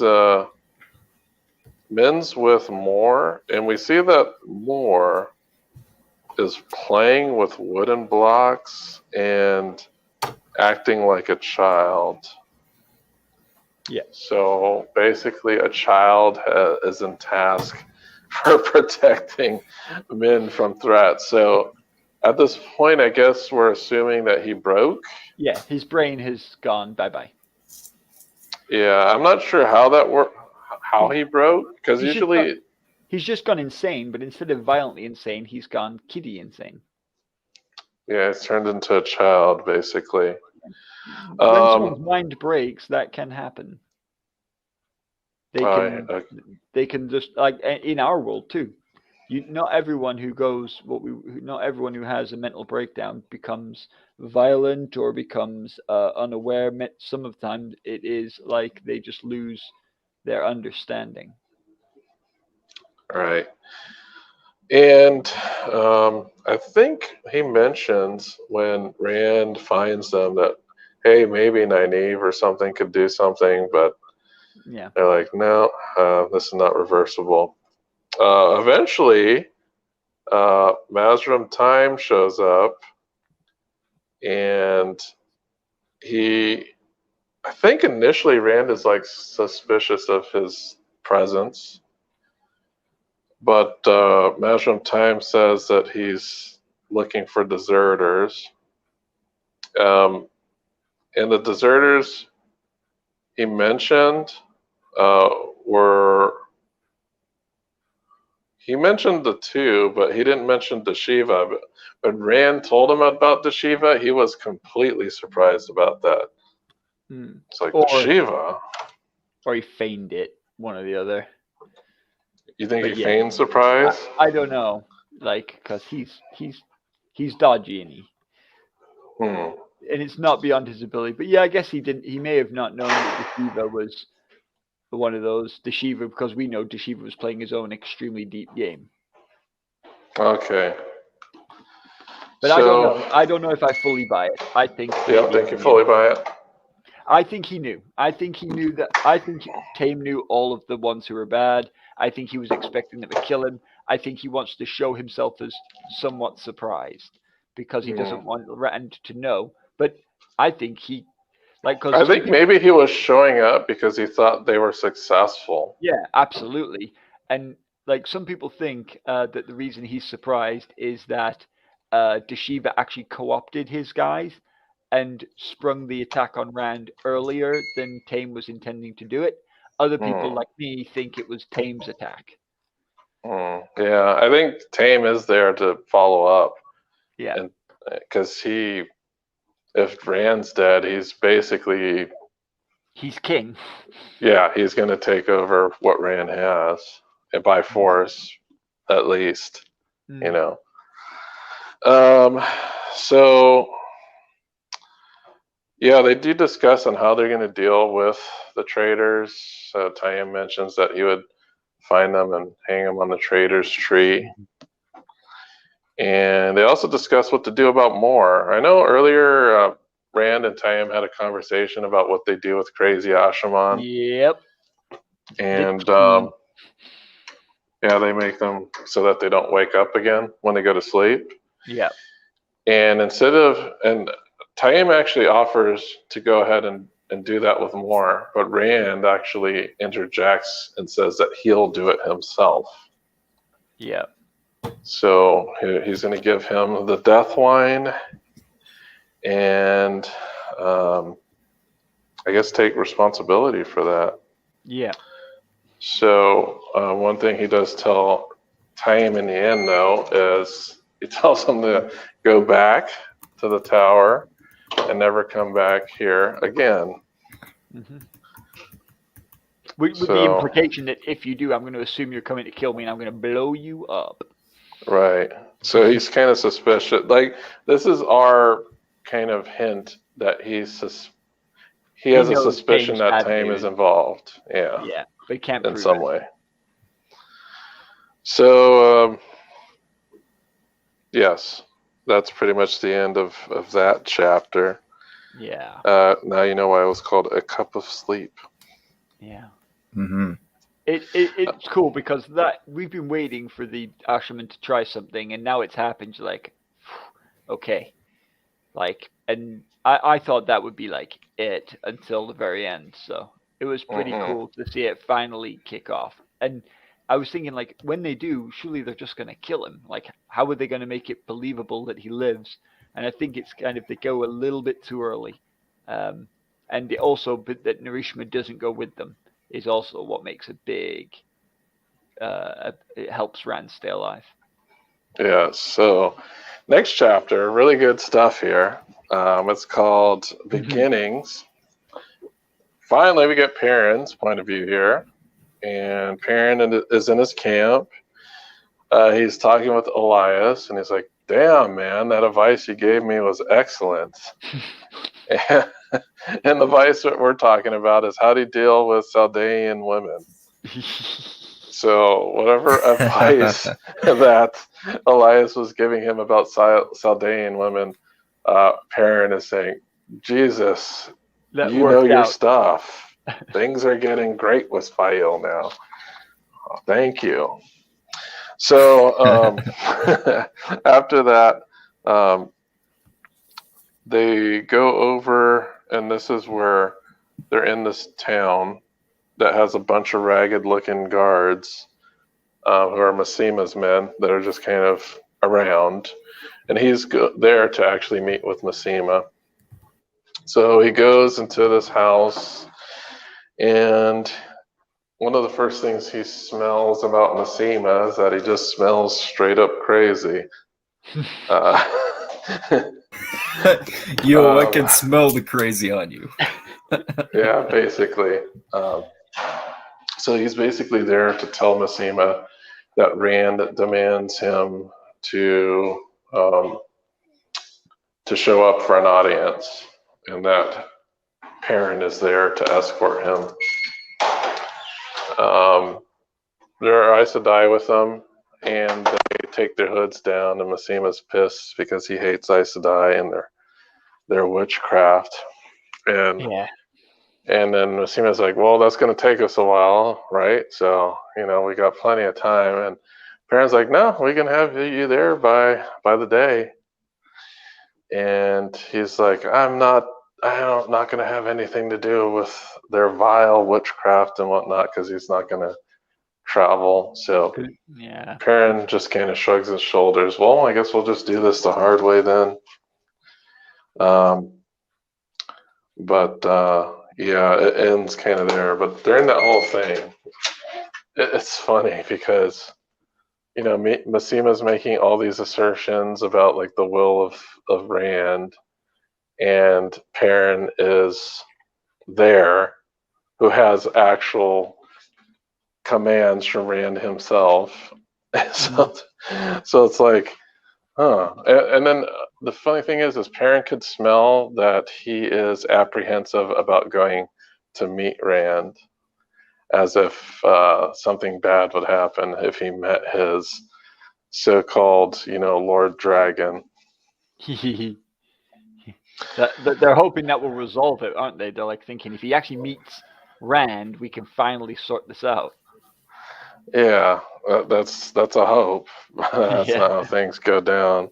It isn't, but obviously they're still hoping that's going to do it. But yeah. Well, it's funny because everybody's telling him, you got to kill this guy. You got to kill this guy. You got to kill this guy. Like the Dream Walkers told him, you got to kill him. Yeah, he's crazy. Nothing good is going to come from it, right? So next view we get from Fael, and she's off in the woods, playing with her falcons and whatnot. And Morghese is there as her servant. And while they're all out doing their thing, one of the guards or something come back and say, hey, we got to get out of here. But before that, she's told by like one of her, what are they called? Like her Fael squad. Do you remember their names? No. She has like a special name for her like squad that she wanna be Aiel. Yeah. Dang it, I should know that. Hang on. Yeah, one of the people in the Fael squad tell her that they were observing. I know that. They were observing Massima and saw that Massima was taking meetings with the Shan-Chan. So Fael feels that this is very important to make sure that Perrin knows this. And while they're arranging that, they get attacked. They're called Chafael. Chafail, there you go. Okay. But is that like, doesn't it stand for something? I'm trying to think of what it stands for. It's like I think the Chafail is. It means something in the old tongue. It's obviously it's like a hunt. It's like the maidens or whatever. It's like meant to be a warrior society, but Yeah. it means something, doesn't it? It's something falcon. Yeah, because Fael is falcon. Anyway, but I can't remember. But it's Chafail is what they call it.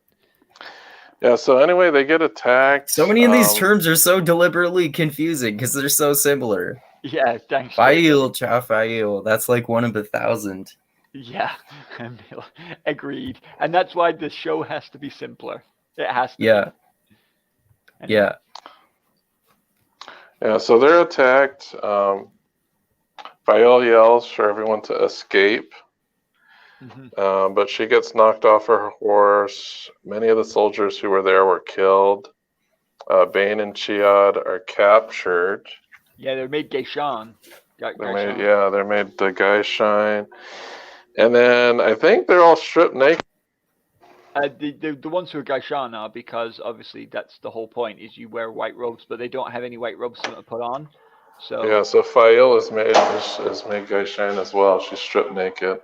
And that's why they're angry with that's why Bane and Chiad see their own taking as legitimate, but they believe that what is done to Fael and the other Wetlanders is wrong, because you can't make Wetlanders Gaishan because they don't have Jiatoch. Yeah, actually, even some of the captors themselves say this. Yeah. That Savannah is getting too greedy with trying to get more Gaishan, and that they should only be capturing the Aiel. So the only ones who are actually only truly, the ones that are only truly able to be called Gaishan would be Bane and Chiad, because they're Aiel. So basically, they're being captured specifically to be made Gaishan by Savannah. And also, Morghese gets captured. So she's captured too, and she's made naked. But no one knows that she is. They don't realize. They think she's just some peasant. Yeah, and the only one who escaped was Elaine. Yeah, because Elaine is clever and tricksy. So next point of view is they have Egwene. And she's talking to one of her maids, and one of her maids let her know that two other maids have run away. And there's nothing much going on in this chapter, except I think one of the most important things is when she talks to Elaine and Ramonda, who are kind of like the butting heads in the little tower.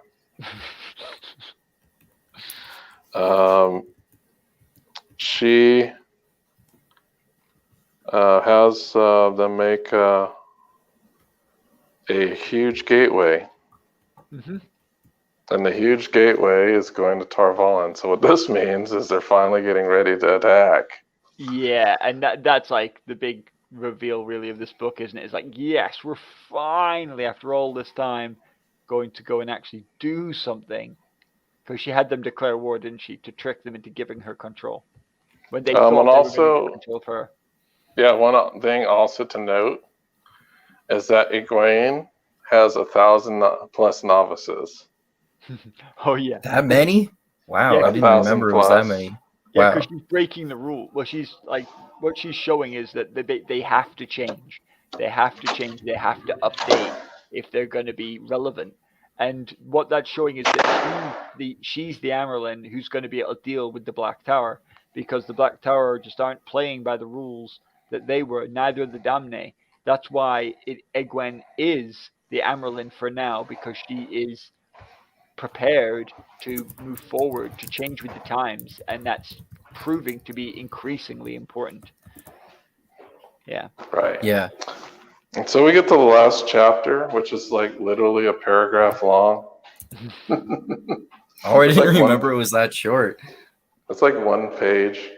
And basically, to sum it up, it says that, oh yeah, there's a bunch of rumors going around, And the rumors that are the most true are the ones that are least believed. Excellent. And that's how we end it. So this I guess the climax or the big happenings is we got the calendar being used. Yep. We have the attempted assassination. Yeah, I would say the attempted assassination is one of the biggest end pieces. Is that File getting captured, which is going to be the plot points for the next like 3 books. It feels like It's kind of the plot point that most people complain about. but it's because it just takes a long time to resolve it.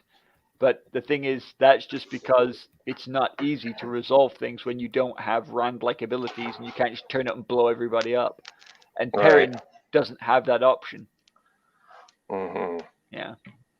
And do you consider the start of the march on Tal Vallen, I guess? Yep. That kind of is a pretty big deal. Yeah, them finally going to war in like a real way is massive. Yeah, because they've been gearing up and marching for a while, like at least a whole book. I know, and you think, why? When you can just gate. It's like, yeah, why have you been walking anywhere? What's the point of that when you have, gateways? Well, how many of the tower can gate? Like, Well, yeah, not loads of them, but there's still the thing is, if you can, it's just, you just take your time, right, and put people. Right. I think they're also gathering forces as they move as well. Yeah, maybe that makes more sense. Yeah, because I know in every stop she's gathering more forces, and they're kind of pulling folk from the countryside. So I think there's a couple objectives. Them moving on foot also gives them the ability to gather forces. Like people see this large force, hey, what are these guys doing? Can I get a job? Can I get a job? Hey, things are hard in perpetual summer and perpetual winter Randland. Yep, amen to that. Yep. So it's not a good time to be a farmer. Yeah, so No. Was this the slog? For some people, it definitely is. The thing is that for the reason I don't see it that way is that I'm very interested in Rand's development, and we see a lot of Rand's fall into madness in this book. Also, I'm like very, very interested in the politics of the tower, and this book is all about the politics of the tower. I think one of the things we also need to mention is this book is called The Path of Daggers, which comes from a Sean-Chan proverb, which says that on the heights, all the paths are paved with daggers. And the point being that if you're a person in power, actually you can't do anything without being in danger. And this book is a constant reminder that Rand, even though he's super powerful, can barely do anything without almost dying. Everyone wants to kill him, even himself. Yeah. Even himself. Like, his best allies are betraying him. His commanders can't be trusted. His Ashaman, who he's forging as a weapon, are trying to kill him. The people that he most needs as allies go missing or die. There's dark friends in every group. And the people he thinks are on his side, like Elaine and Egwene, are refusing to cooperate with him and doing their own thing because of girl power and because they know he's partially insane. And then the person who kills and the person who kills the most of his army in this book is him. And so he, like, literally, like, one of the things that Jordan Saint was in this book is lots of you think you want power, but be careful what you wish for. Because actually, it's no fun having power. Every step has daggers on it. And that's what this book is telling us. It's like, it's horrible to be Rand. And, and so for me, I like that. I find that character deconstruction really interesting. I find Rand one of the most believable people in any book ever that gets to godlike power, but in a believable way. And maybe with believable consequences to what it would be like to do that to somebody. And so anyway, that's some of my thoughts on why I think the book, it doesn't feel like a slog to me. Oh, okay. Yeah, Yeah, I that's would just fair. say like, go ahead, Andrew. I did find this to be one of the first in the slog. I would say I didn't find the last like two or so that I think the last one or two, if I remember correctly, or some people identify as part of the Absolutely. slog. Yes, I they didn't do. I didn't really see those ones as slogs, but I did kind of see this one as a slog. Not like totally, because there were some interesting parts, and as has happened with the series so far, I like it. I like most of the well, I pretty much like every book even more than I did the first time that I read them, because I'm just noticing so much more. Even though I need to read them several more times to have anywhere near the level of encyclopedic knowledge that you guys do, especially you, Tristram. But yeah, I did like. I just thought that the plot moved extremely slowly in this, and it went into a lot of detail, some of which seemed unnecessary and just got kind of boring sometimes to me. Mm-hmm. And Dusty? Oh, is he gone? You still there, Dusty? Yeah. Oh, I wonder what happened. Yeah, like You can't hear me? No, you're Oh, back. now we can. You're Yeah. back. Oh, okay. Yeah, I was gonna say, interestingly enough, the parts I thought that were a bit sloggy were the war, like the troops and stuff. Because you'd have like these points of views like flip flopping all around, and when it came to actual war, most of it was just talking about what happened before and what happened after. Like you didn't really see a whole lot of combat. It was just, oh, these people are in combat. What is the aftermath of that, or what are the preparations for that? So most of the fighting culminates in where Rand attacks with Kalendor. Everything else is either talking about war or the aftermath of like a battle that happened that you don't get to see on screen. Mm-hmm. So I think that's probably what it was for me. That was like, okay, if you're going to include war, I would like to see like the nitty gritty stuff, people fighting it out. And this is So why. But like at the end of Path of Daggers, though, or no, at the end of Lord of Chaos, though, Robert Jordan did that, like ended it right before the awesome battle. Yeah, and then you see there's a war between the Shan, and you don't get to see a whole lot of it. Like the only parts you see are Rand with Kalendor and Elaine setting off the nuclear bomb. Mm-hmm. Yeah, those are the two like combat things that we see, and even Rand's combat thing. It's all it is him summoning lightning, and we don't even know what the lightning does. Yeah, it's we only find out that it.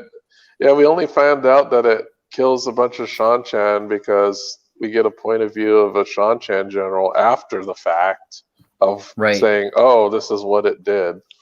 So it's like, no, the lightning came down and started ripping bodies up and blah blah blah blah blah. It's like we didn't really get much of that and that's weird because we have this sharp contrast from Demise Wells where he was really kind of graphic in detail about how the battle went.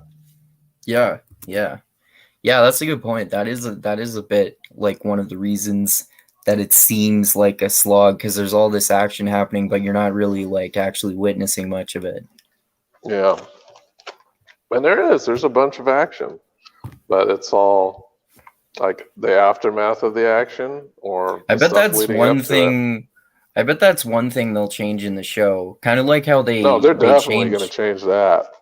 Yeah, like kind of how they change that kind of stuff in the Lord of the Rings and the Hobbit movies. Like at the end of the first Lord of the Rings movie, they had this whole epic battle scene where Boromir died instead of like in the book where they just come upon the aftermath of it, and kind of like in the Hobbit, the Battle of the Five Armies, we don't even see it. We just see Bilbo waking up and seeing the aftermath of it.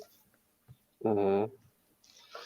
So yeah, I think the show is probably going to shine in those areas. I guess the hard part of it is like, are they going to be able to visually convey Demise Wells as well as it's written? I bet they will. We'll see. Well, we'll see if we get a scene of Ashaman, making some hamburger helper or whatever. But yeah, we'll see how it goes.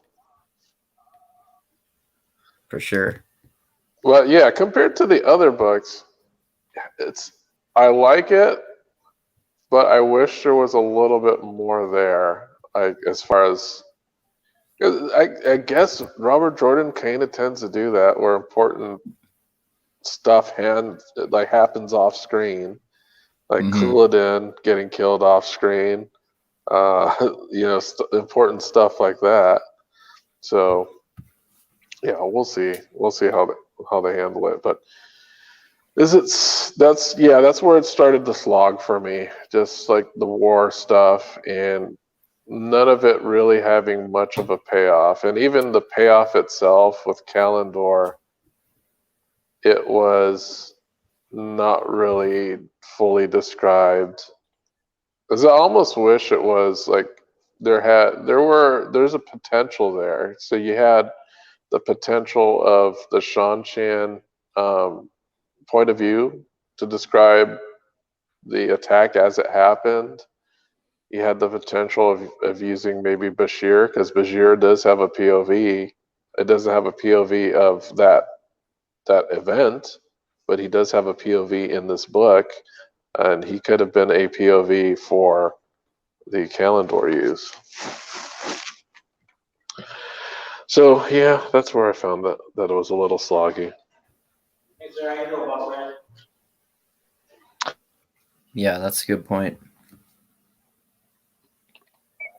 So what was your favorite point there, Tristram, in the book?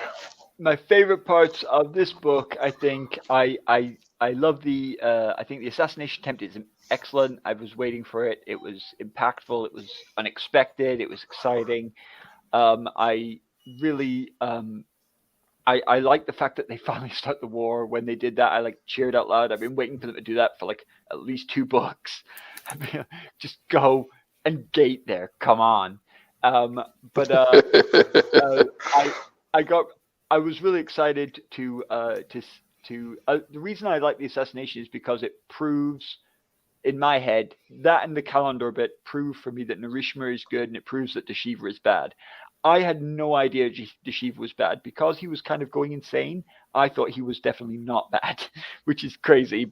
But that is one of the reasons it was such a big surprise for me. And then that obviously was a big payoff in excitement and reveal, which was really exciting and cool.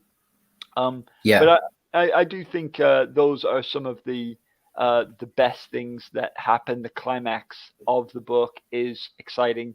The progress of Egwene, though, is probably the character who I liked the most because of this book. Her character, she's good, but this is the book where when she does the trick where she gets them to make her, well, she's already give her the war powers. Yeah, because they've made her Amyrlin to use her and control her, and she's been struggling under that, and then she finally figures out how to flip it on him. And just when they do that, I was just like, "Mwah, that is a brilliant move," and it made me really like Egwene. And I struggled with Egwene. I often struggle with some of the, high-powered female characters to really enjoy them. But Egwene, it was just, she did everything. It was totally in character for her to do it. She used clever advice, but she pulled it off. And it just made me think, yes, you've absolutely nailed that. And so yeah, I think she's the character I liked the most improved for me this book of any character.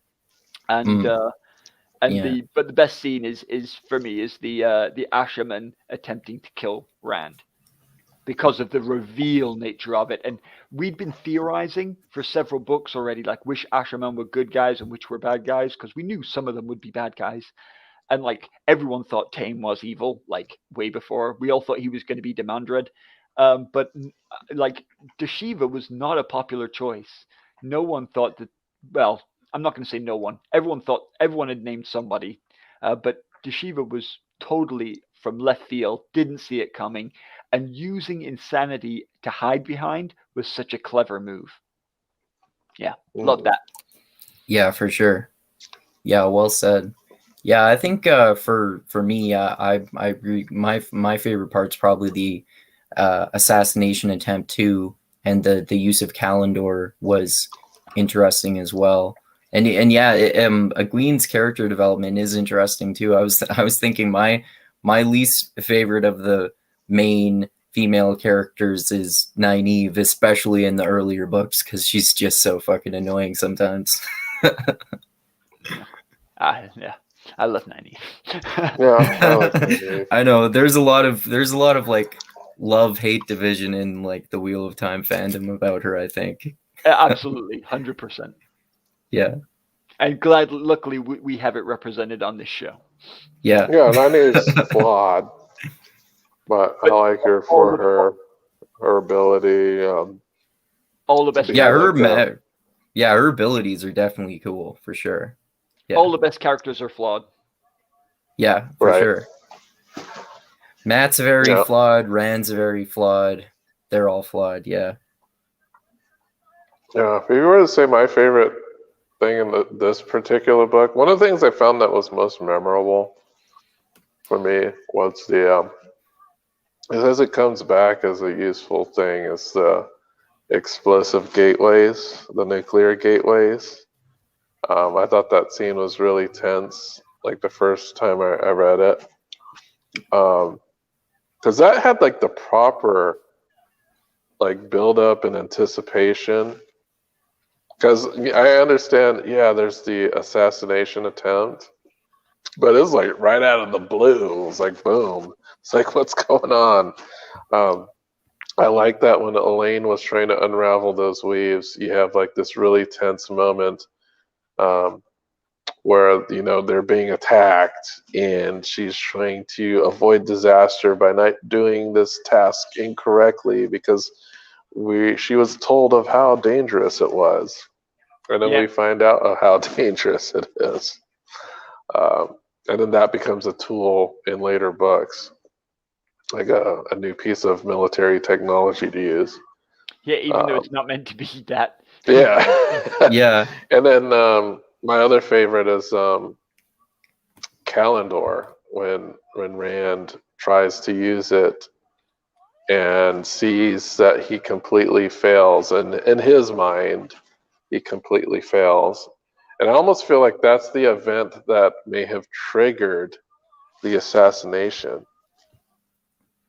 Because if you remember, if you're reading deeply into the like all the war scenes and stuff, one of the things that there was an overall sentiment that the Ashaman were not happy at all about how the war was going, and that too many of them were dying. I know it's not really, we didn't really cover that because we were kind of going chapter through chapter. Yeah. But overall, the Ashaman were not happy about their casualties in the war. Yeah. So the use of Kalendor and hitting his own side, in the result, he does kill a couple Ashaman. He does. I think that is the straw that breaks the camel's back, that initiates that mutiny in the end, where the assassination attempt happens. That's just my speculation. Of course, it's not really confirmed or anything, but it just feels that way to me. Yep. I can see that for sure. For sure, yeah. But yeah, those are my two favorite moments: Kalendor and the nuclear gateway. I'm not gonna say like the assassination attempt like is not good at all. No. I just like those two other events more. Like I always anticipate those a lot more. Mm-hmm. But yeah. So overall, how does this rank amongst the Watt books that we've read so far? I think like even for me, I think it's one of the like I said I enjoyed it, but I think even for me, I would rate this as one of the lower books. I just enjoy all Right. of them. So like for me, even my bottom 3 Wheel of Time books are still amongst my top books of all time. But Right. yeah, I would definitely say this is I enjoy Path of Daggers less than like books like the Darkness Rising or Winter's Heart, which we're going to read, or but like some people consider Winter's Heart part of the slog, and I do not. I love Winter's Heart, and like, but yeah, I would still say this is probably in the bottom 4 books of the 14, because even though it's got good moments, there is a lot of times when nothing amazing is happening, and in other books the amount of high points are just simply more. Right. Mm-hmm. Definitely. Right. Yeah, sure. I'll agree with that. Like, I would not put this too high. No. Like, there are many others that rank so far higher than this one. But as far as I've read to this book up until now, and I'm just ranking this based off of what we've read for this podcast, this would be the bottom. Yeah. Right now, this currently sits at the bottom. That's not taking in books 9 through 14. Mm-hmm. Yeah, I agree. I totally agree. Yeah. It's one of the few books in the series that I only give 3 stars on Goodreads. And it's my least favorite that we've covered so far. Yeah. Yeah, so I'm not saying it's a bad book. It's just I like the others just better. Yeah, me too. Yep. And I think maybe it's his, hey, there's no Matt. Maybe that's why. I don't know. Yeah, that's true. But You give love your Matt Matt. something to do. You know, there's also very little Perrin as well. There's not a whole lot of Perrin. There is some Perrin in the beginning, you know, and then we got like one single Perrin like in the last 10 chapters. Yeah. So there was a lot of Rand in the war, and I would have to, and I do agree with Tristram, is that I do see Egwene as being the most interesting character in this book, as far as like the character progression and like the things that are surrounding her, like the scheming and all that other. I love Swan, so anytime her and Swan get together, I think they're like the perfect like little duo. Swan's just such a great character, though. Like, I in many ways, I wish Swan was a bigger character in all the books that she's in. I like Swan better than many of the Supergirls. Well, yeah, I do too. But I wonder how they're going to play Swan in the show. I want to see what kind of role she has. Yeah, I imagine Swan will have a very good role if you look at the actress that they've chosen for her. So I think they didn't pick a small fry. So no, they didn't, and no. Yeah, and also like they certainly won't. Yeah, I predict that Swan will have a very big role in the show. Well, at least, and that when she's shown that she'll be doing cool stuff, like she'll be someone they'll want to have perform well. Right. All right. Well, I guess we can wrap up. Yes, this is the bottom so far, but that doesn't mean it's the worst book of all time. No. This is not a bad book. Like, this is better than every Sword of Truth book that I've read. So far. I would say since we both like the second book, right? Yeah, I like the second book. I would honestly say, since I like the second book more in my reread than I did in the first one, I gave that one 3 stars too. I probably like that one roughly equally to this one.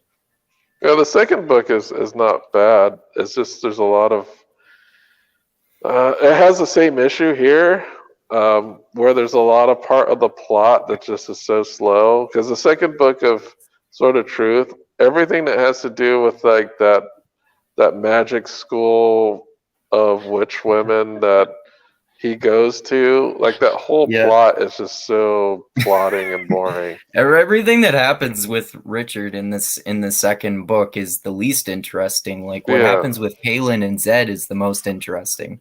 Yeah, it's almost like okay, all this silly stuff here with Richard is just super not interesting.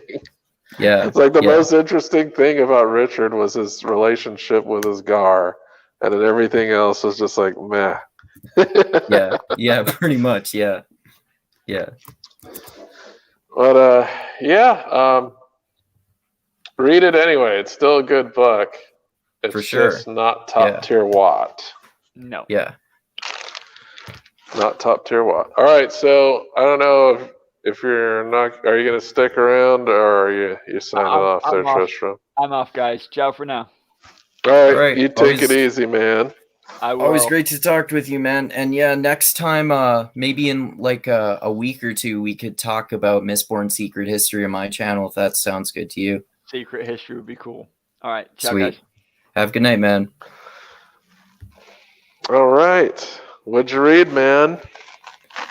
Well, I'm reading, I just started earlier today. I'm reading Hummingbird Salamander, that one by Jeff Vandermeer that you sent me, who wrote the Annihilation in the Area X trilogy. I barely started it, but it's pretty interesting so far.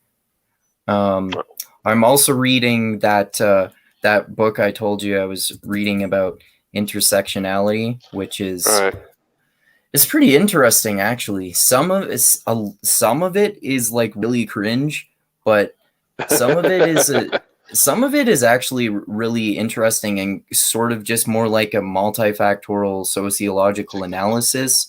And some of it is like interesting because it's like different types of almost totally the opposite types of claims and conclusions than I would expect sometimes, and defining terms differently. It's kind of like a compilation of writing by a whole bunch of people involved with CRT and feminism. Like there's some stuff by Kimberly Crenshaw and Judith Butler and a few of the other major thinkers like that in there. It's really interesting actually. I'll be interested to talk with you and Peter about that and the book that you're reading about critical race theory as well. How did you get a hold of that one? That was the one. Remember, I couldn't find the one that you're reading on critical race theory, so I was looking on that archive.org website for something similar. So I looked up. I think I looked up the author, and that's the only one I saw that was by the same author. So that's how I found that one. Like you were saying before, it's actually kind of hard to find a lot of like legitimate academic books about these topics. Yeah, because they're usually couched in textbooks, and a lot of times libraries just don't carry like straight up textbooks. Yeah. And you often would have to buy them like on Amazon. Yeah. And like in my library, for example, all they have related to this is like fucking white fragility and books like that. Yeah, so it's hard finding stuff, and then again, a lot of them don't have audiobook versions, and a lot of them don't have ebooks. Yeah, exactly. So it's hard to get digital copies of any of this stuff, which is how most of my library borrowing is conducted, through digital. I either get audiobooks or ebooks. And if I can't get either, then it's difficult for me to get a hold of those things. Yeah, for sure. Yeah. So also, what did I read? The other day, was it yesterday? I think it was. Actually, yesterday. Yeah, I read the new Steven Pinker's newest book, called Rationality, which is pretty self-explanatory. It's about rationality. And oh man, I really didn't like that book. I took notes on it, and I'm gonna make a critical video about it. Like I'm not against rationalism or anything, but you know that I'm much more critical of it than I used to be. And it's a whole book about defending rationalism. And he also, like, which is a pet peeve of mine, as you know, he talks about how, postmodernism and critical race theory are dangerous because they don't believe in truth and they want everyone to not believe in truth. Like, whoa, you're just intellectually lazy, motherfucker. Read some books about it. You're supposed to be like a public intellectual. And then he was like defending like Homo economicus, really, like, and rational choice theory, like people behave according to their rational self-interest. No, they don't. They really don't, dude. Well, that would be contrary to whatever Jonathan Haidt says. Yeah, and that's interesting too, because Jonathan Haidt actually gave him a favorable blurb for the book, which I saw, which is interesting because like a lot of the book goes into detail about stuff that shows the opposite of what the Holy Trinity, like Jonathan Haidt and David Sloan Wilson, and I forget that third guy's name sometimes. Henrik. Oh yeah, Joe Henrik. Yeah. Say about how, you know, we operate based off of our intuitions. Yeah, Thinking Fast and Slow, Daniel Kahneman. But yeah, I also recently listened to another Thomas Sowell book. I think it was called Economic Facts and Fallacies. So it wasn't one of my favorite books by him because he kind of, in his other books about economics, like Basic Economics, similarly to this one, he kind of has more of the like stereotypical libertarian or conservative view on economics. So some of it was interesting, especially because he goes into more detail about it. So it's definitely worth reading. But I like his other books, like Black Rednecks, White Liberals, and Intellectuals and Race and Intellectuals and Society more than that one. But it's worth reading for sure. Yeah, I have to go look and see what my library has for Thomas Sowell and see if I can find some more books. The last one I listened to was Basic Economics, and it was. Did you like that one? That's probably my least favorite one of his. Yeah, it was like the only thing I saw is that he was not really like he was examining all the merits of capitalism and all the demerits of everything else instead of treating everything equally. Like, you know, there are some things that capitalism doesn't do very well. You should probably talk about those. And there's some things that socialism does well, and you should talk about those. It's like it's a raw capitalism book, basically. Yeah, like you and I talked about the last time we talked to my channel, I think, like, you know, there are a lot of false dichotomies that people have in terms of that, like in terms of economics and politics, like capitalism all good, socialism all bad, or on the opposite end of the spectrum, socialism all good, capitalism all bad. Yeah, that's kind of how I see that book. So the only way you can get a well-balanced kind of view of economics is to actually get a contrary book and read that, because that book alone is not going to really fill you in. Yeah, for sure. But yeah, I've only read 2 of his books so far. I really need to see if my libraries have more of his books so I can check them out. Yeah, good idea. Yeah, I also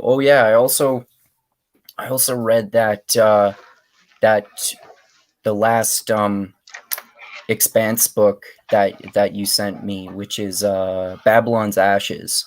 Yeah, I thought that one was pretty interesting. I think I had mentioned that the last one I read before that, Nemesis Games, I think it was. Yeah, I think that that one was my least favorite in the series so far. It was still good in my opinion, but it kind of dragged. But I like this one a little better or a little more than the last one. I didn't think it was one of the best ones either, but I definitely liked it more than the last one. I would say I would say I like maybe books 1 to 4 the most. I'd have trouble deciding which one of those is my favorite between like book 1 and 3 or something like that. It's hard to say. But yeah, I definitely recommend continuing with the series. I know you're a few books or so behind me. It's a good series. I know you've seen more of the show than me too, though. I got to get around to that at some point. Yeah, right now I finished book 2 and I'm on book 3 right now. Okay. But yeah, book 2 was pretty. Like I said, I love that character. I chatted to you, Avasarala. She's like, to me, she reminds me of Tyrion a little bit. She's just kind of gruff with her language, at least. You know, she has a pretty rough exterior. She's always cursing. I remember Legendarium. The girl didn't like that. Yeah, they're really like puritanical about that on the Legendarium for the most part. It's like, yeah, hell yeah, I like this this granny. He's in like this these really angry and it's funny dialogue. Like I laughed at some of it. Yeah, me too. And there's like some badass fights with this freaking armor suit. Love that. Yeah, those are sweet too.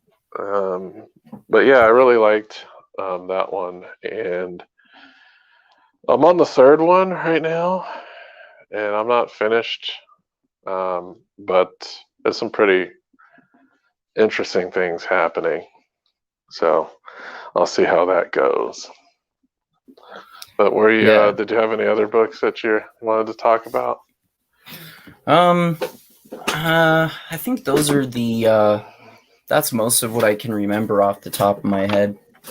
Okay, so Educated. Those must be the most significant. Oh yeah, my mom just reminded me. I read that other one you sent me. That one called Educated. How'd you like it? That I didn't like that one. My mom I think I told you my mom had coincidentally recommended that to me before, and I read it. I thought it was interesting because it goes into the details of the life of this Mormon woman who like lives like off the grid with her family, with her like crazy Christian father. I thought that whole thing with her life and her basically eventually being integrated into what we view as normal society.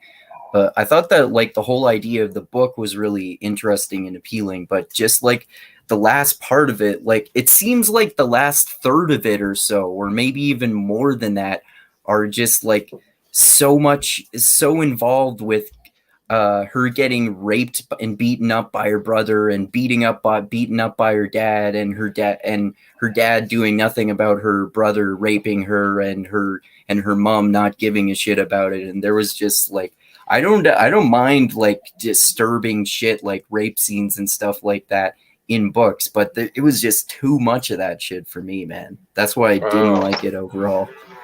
I know that's one of the things you didn't like about the Epstein book, right? That you said that you couldn't really finish it because it's all about like rape and stuff. Yeah, I mean, I know all that terrible shit happened, but I'm more interested in like the parts of that. I don't remember whether it was the same one or another Epstein book that I read that I thought was really interesting because it went into more of the detail about like all of the connections. Yeah, like all of the like pyramid schemes that he had going on and like elites that he was involved with and stuff like that. Oh, I think I'm thinking about the wrong book. I meant the Weinstein book.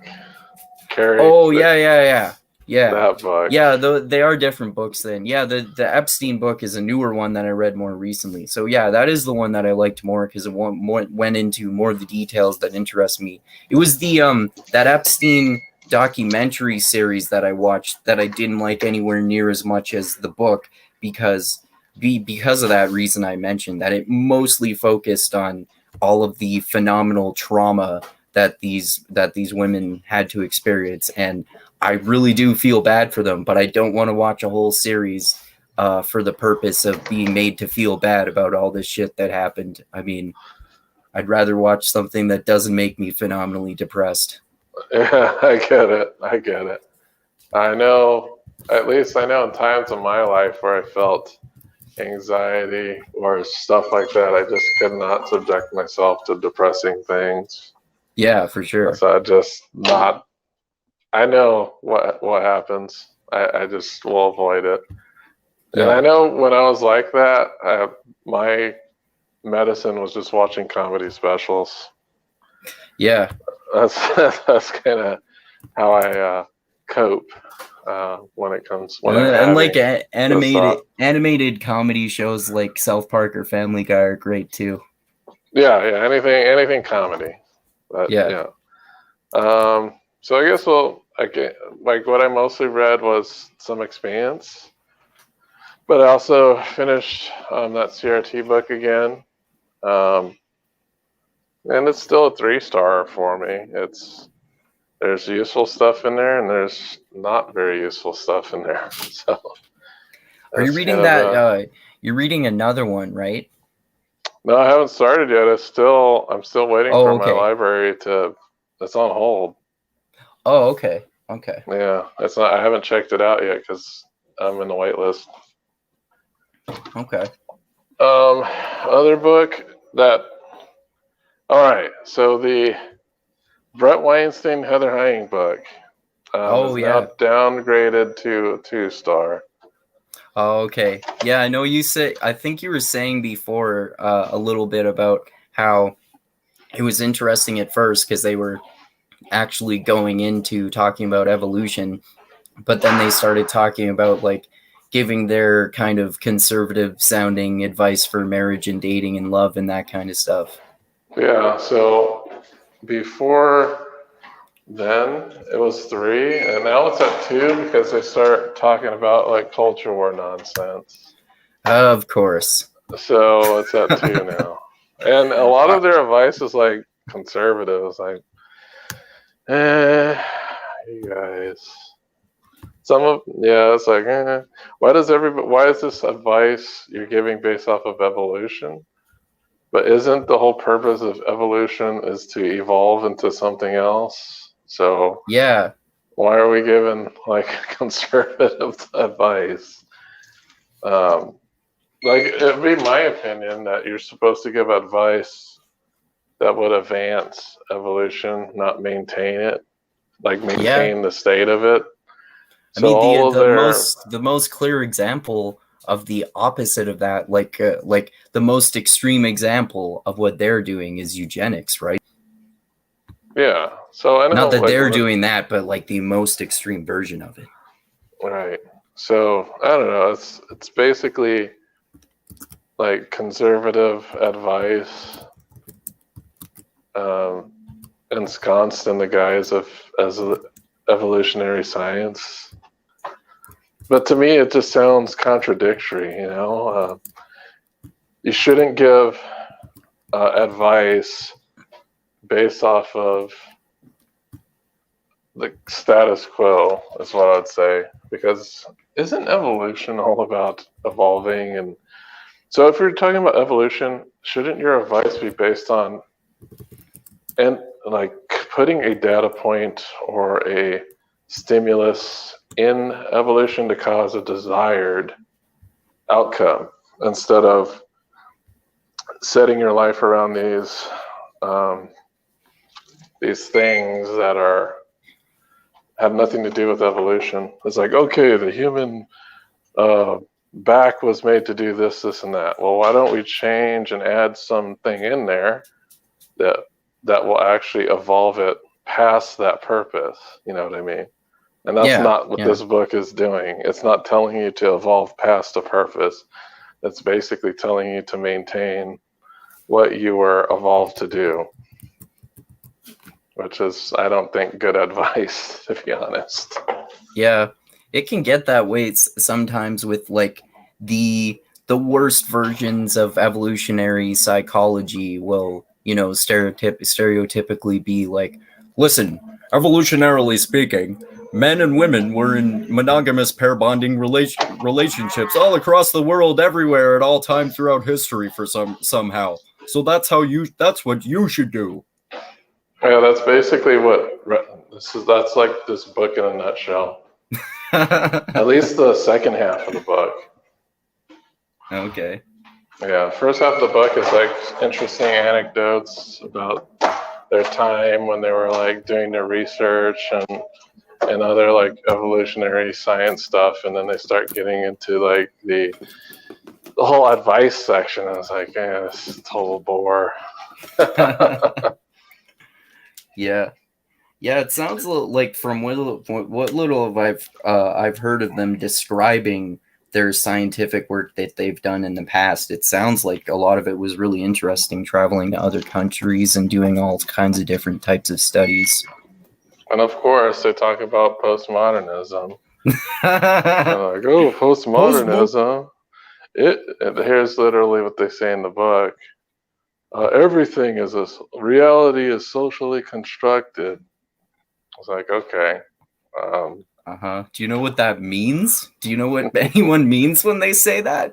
Do you think that it means that everyone constructs reality with our brains? Because that's not what it actually means. It means that we decide what is real collectively based on our shared perceptions. That doesn't mean there's no external world. Yeah, so they treat it like that's the case, that there's no external world. That, oh, is an ice cube not real? It's stupid stuff like that. So yeah. I was like, okay, yeah, you guys shouldn't talk about postmodernism. Yeah. You lost me there, but I'm almost done with that book. I think you got less than an hour left, and it's going to go into the 2-star pile. Okay. Got downgraded. Because I was going to give it 3 until it got, I don't know, just got kooky. Man. Oh, did you see? I wrote this long stream of comments. This is tangentially related to that on Thaddeus Russell had a podcast yesterday with James Lindsay. And I was excited at first because I thought Thaddeus Russell was going to correct him on all the fucking bullshit misinformation he's been spreading about postmodernism, critical theory, critical race theory, and wokeness and shit. But no, he was like agreeing with him about all this, about all his craziness. And they were mostly just like fucking jumping the shark with their COVID craziness and talking about like, what is that thing? Oh yeah, they went into like talking about the Great Reset and shit like that, and saying like Biden's not necessarily woke, but he's controlled by the wokesters, and so are the Democrats, man. I'm like, stop. It was so painful to fucking watch that. So I wrote this long comment stream, like intellectually, like going into detail, not like being angry and swearing and shit for the most part, but going into detail about how much bullshit James Lindsay has been spreading about so much different shit. And I posted that everywhere, like on Facebook, in the Mixed Mental Arts group, and Twitter, and everywhere. Oh, wow. I didn't even know he was on Thaddeus Russell's. Like, did they even talk about postmodernism? Or? They did a little bit, but it was mostly him saying stuff about critical theory and critical race theory, and Thaddeus Russell is much less well read on that stuff than postmodernism stuff, as far as I know. So yeah, I think he didn't know when he was saying stuff like, "Oh, Marcuse was like a woke critical race theory and wanted to like destroy society, man." Like, no, not really, no. Well, it hasn't. I thought Thaddeus has read Marcuse. I think he might have. I don't really remember. But I mean, like James Lindsay, he mentions Marcuse as one-dimensional man, for example, And I read that recently because it's one of the ones that he shits all over all the time. But I'm actually going to make my own video about it because I like to correct bullshit that public intellectuals are spreading, because the video I'm going to make about it is going to be about what I see as the main message in the book. There is a little bit of cringiness on the edges, but that's sure as fuck not the main focus of the book. But the main question of the book seems to be, can we liberate ourselves from the materialistic aesthetics of fascism? It's talking about, like, it's a philosophical thing. It's talking about the aesthetics of fascism, like as in the fascism of World War II. That's what a lot of the critical race theorists are talking about. It's nothing woke, really. Well, fascism is a trigger word. So yeah. Anyone mentions that word, it's like people get triggered on both sides. Yeah, of course. Because the most extreme lefties do call like all right wingers fascists sometimes, basically. And then when like people who are critical of critical theory and critical race theory and all that kind of stuff, they see fascism, they're assuming that like that means Republicans, right?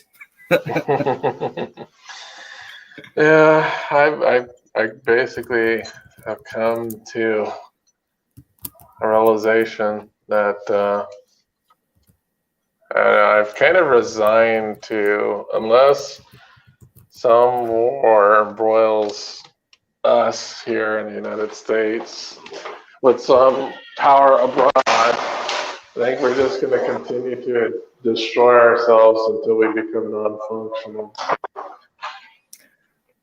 I hope that's not the case for your sake and for the sake of all my other American friends. But I kind of feel that this is, I don't know, like it's one thing I'll say about Biden is that he doesn't push division. I can't say that about the Congress. Like we have a bunch of really loud people in Congress who want to talk shit about Republicans and the other side and point the finger. That's just not going to help anything. So we'll see, man. I don't know. I don't know if I'm not seeing things through an objective lens, but I feel that the right is just getting fucking wacky right now. I just don't know how to explain it. Like, yeah, I would say the left was getting wacky when Trump was in office, but right now it seems to be amped up on the right side. Yeah, I agree. It certainly seems, it seems that way to me. Like it's so annoying with all this, like, it's all like fucking like Great Reset craziness and like COVID craziness and shit. And as usual, they have a sliver of a good point, but then they just jump the shark with their fucking making all these like Alex Jones conspiratorial connections. Like that's what James Lindsay sounded like on Thaddeus Russell's podcast. Well, this person said this thing and this thing, this person did this thing and this thing, and that means they're all connected, bro. I'm like, no, shut up. Well, I'll have to check that out. Where did you post your critique of this podcast? Like everywhere, in regular Facebook and in my Facebook group, in the Mixed Mental Arts Facebook group, and I don't think I posted in Unstructured because I try to avoid posting political stuff there. But then I posted a long tweet thread on Twitter too. And then I posted and I made the long comments on the video itself too. And then that's the one that I kept editing over and over again. And I added even more to that than anywhere else because I kept thinking of things to add to it, including like a few things that I saw you saying, like defending our last podcast on the Mixed Mental Arts group with that guy who was criticizing it, like pointing out that James Lindsay claims to be like all about free speech, but then he Yeah, voted the for guy's a Trump because he hypocrite, was going to man. ban CRT. Exactly. Yeah. Yeah, like, and I know Thaddeus is like a big free speech person. Yeah, So supposedly, I don't know what's going on with him either. He seems to be he's getting gotten quite kind of conspiratorial. he's gotten pretty conspiratorial with the COVID shit lately, I would say. Yeah, that's too But bad. he doesn't. Thaddeus. He's more of a. He's like closer to. He's closer to an anarchist than someone like James Lindsay, because he doesn't vote and he talks about that all the time. So, like, and I said this in my comment about that aspect of it too. There's nothing inherently wrong with voting for Trump, but James Lindsay did it for a hypocritical reason. Right. Yeah, for to suppress free speech, basically. Yeah, exactly. Yeah, like what happened to countering bad ideas with good ideas, right? You've read that book, right? And that was one of their solutions in the back of the book in the last chapter, because the last chapter covers, and usually a lot of these policy critique books in the very last chapter always has like a solution. What do we do about this? And that was one of their solutions. And I was like, okay, now you want to ban speech now? Oh man, that reminds me. That was another aspect of Steven Pinker's new book called Rationality that I didn't like either. He is for banning speech in the opposite direction. Like he's all spreading this talk about how we gotta ban all this information on the internet, man. People are promoting crazy conspiracy theories and alternative truths, and we've got to. He even said we've got to ramp up all this censorship. Like, oh God, stop! No. Everyone is like saying we should ban speech on this side. No, let's ban that speech. I guess one of the problems with conspiracy theories is that people in power use those as tools. You know, I don't know if the people in power consciously believe that bullshit or if they're just using it as a tool to capture an audience. Yeah, it's hard to say. It could be some of both, or maybe like one or the other, depending on the person. Yeah, I don't know. I don't believe in government censorship of that stuff. Yeah, me neither. If you have your own thing that you want to have only certain speech on there, that's up to you, but the government should not censor anybody. Yeah, no matter how stupid or wacky or racist they're being. Yeah, I agree. You know, that's what society is for. Society will be there's government and then there's society. Society has its own way of dealing with people who don't adhere to societal norms. Mm-hmm. So you should let those levers do the deal. You know, you don't have to have the government take care of what society should take care of through social norms. It's just government is not the way to go for that stuff. I agree. But yeah, I'll have to listen to that James Lindsay thing and get pissed off. Is it long? Yeah. How long is it? It's 2 hours.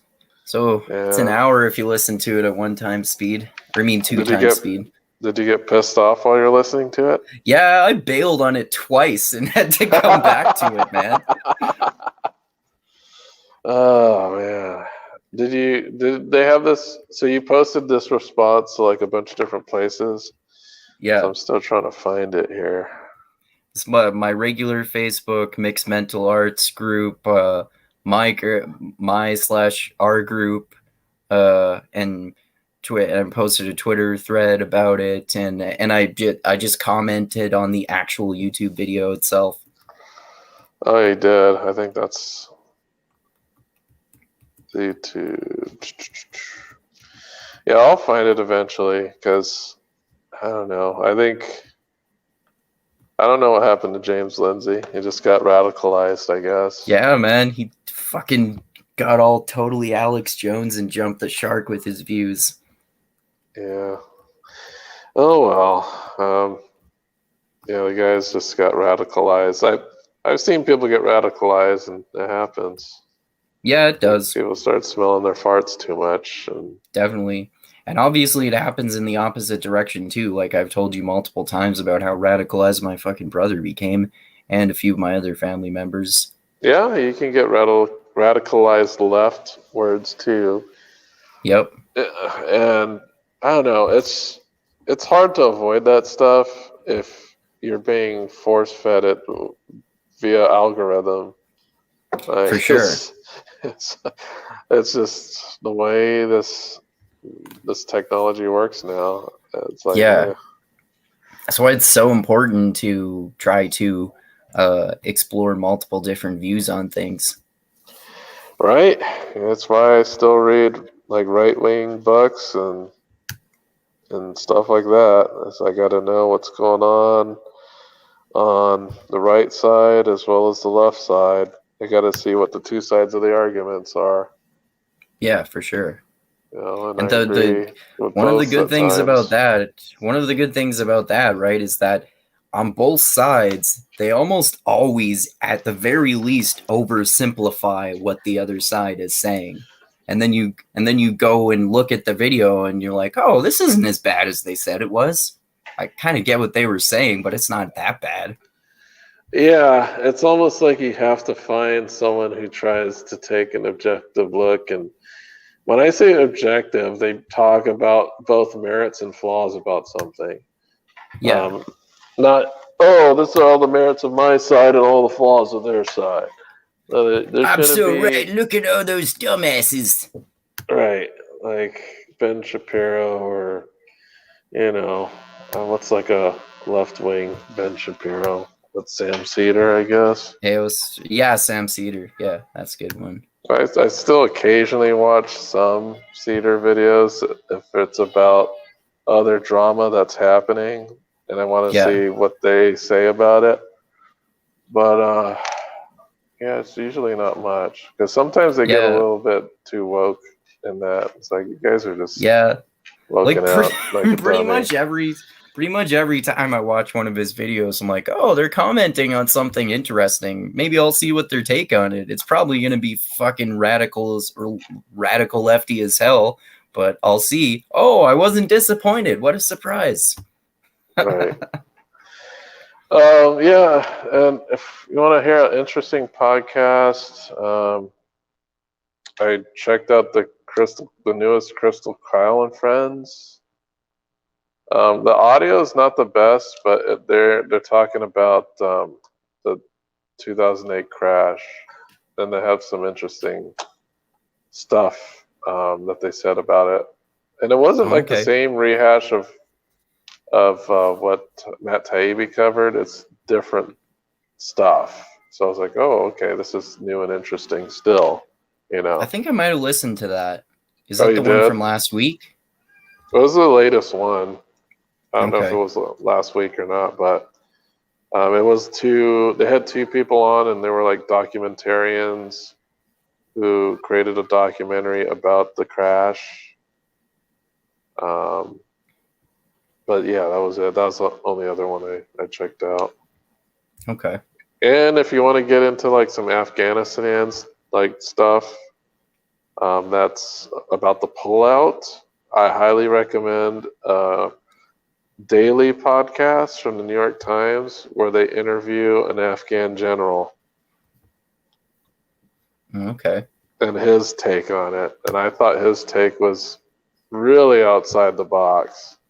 It wasn't like what you see on the left or the right. He had like a completely different like take on things that I thought was really interesting.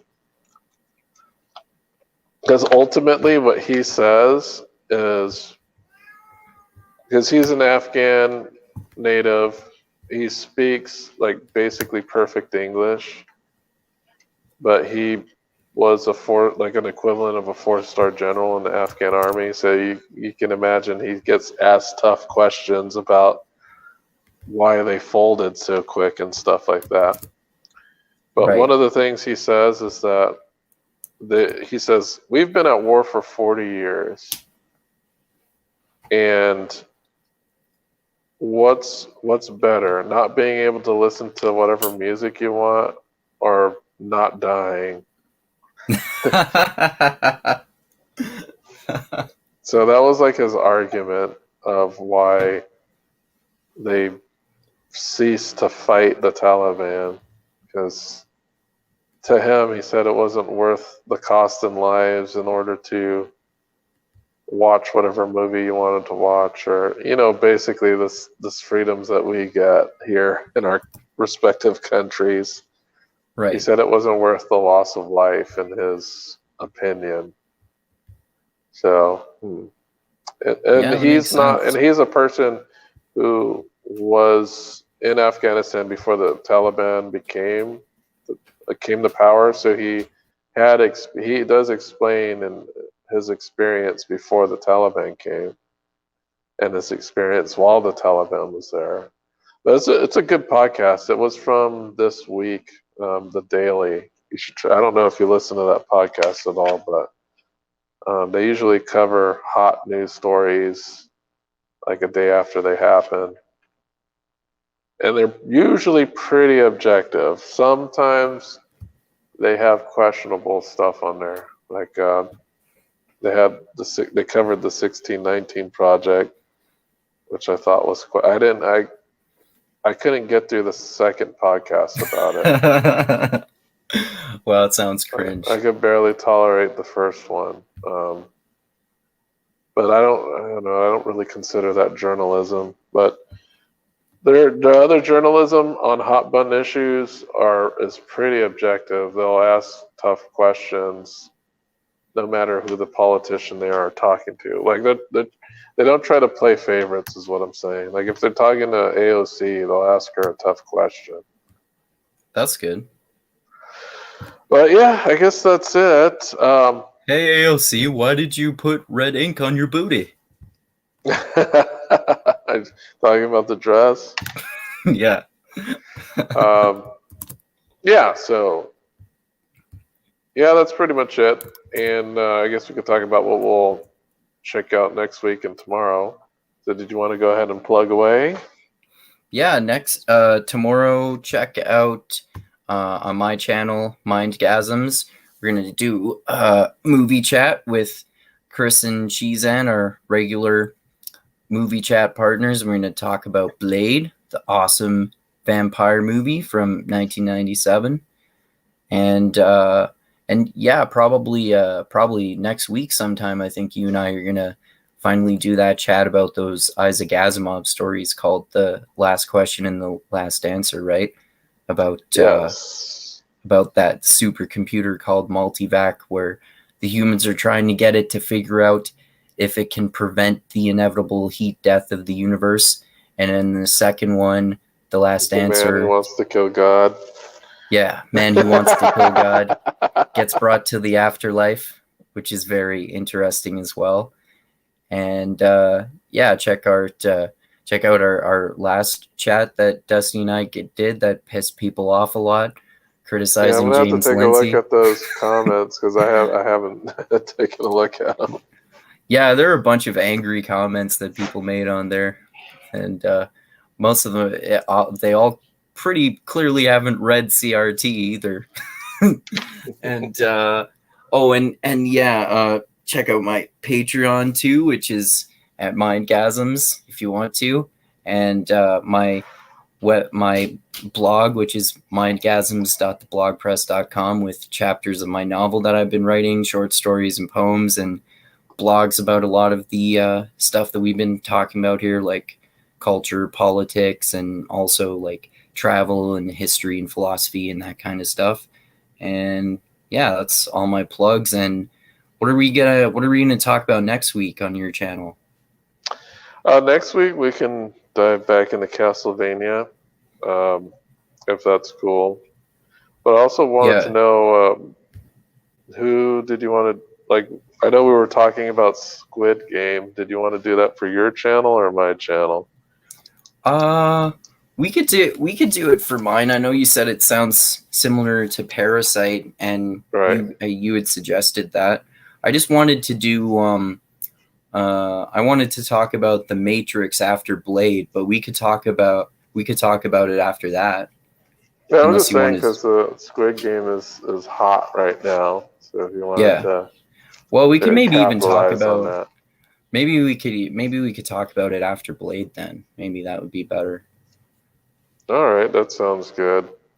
Yeah, we could do that. Finished it, and it's I would say chef's kiss. Nice. It's You pretty s- decent.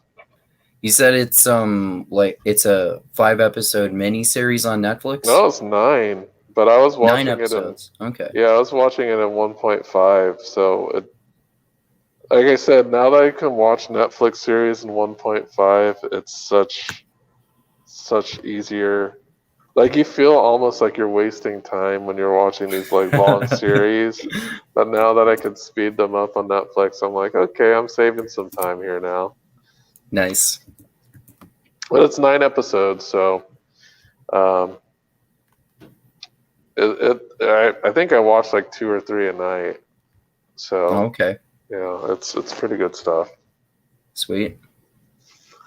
But yeah, next week we'll probably cover Castlevania, and then I'll have to think of like an alternate thing to do because I'm not going to be ready for Wheel of Time for a while. Oh yeah. What's the next book called? Winter's Heart. Winter's Heart. Yeah, let me know when you're like maybe 3 weeks away from like finishing the chapters that we'll talk about for our first episode, and I'll start reading it then. Yeah, I'm barely in the prologue, man. Okay. It's a long ass prologue. Yeah. It's like, we could continue in the Sword of Truth series too if you want to. Oh yeah, that's right. So here's what we can do. After Castlevania, we can do some book 3, The Sword of Truth. Okay. I think that's a good thing to do next. Sweet. All right, man. Well, thanks for popping on the talk, and I'll see you tomorrow when we do the Blade chat. Yeah, man. All right, dudes. Well, thank you for watching, and you guys take it easy while I go look at angry comments from Andrew's video and get angered myself and listen to an angering podcast with Thaddeus and Lindsay there. Too bad you can't smoke weed at work. All right, man. Well, you take it easy, and I'll talk to you tomorrow. Yeah, and adios until next time, everyone. Yep, adios.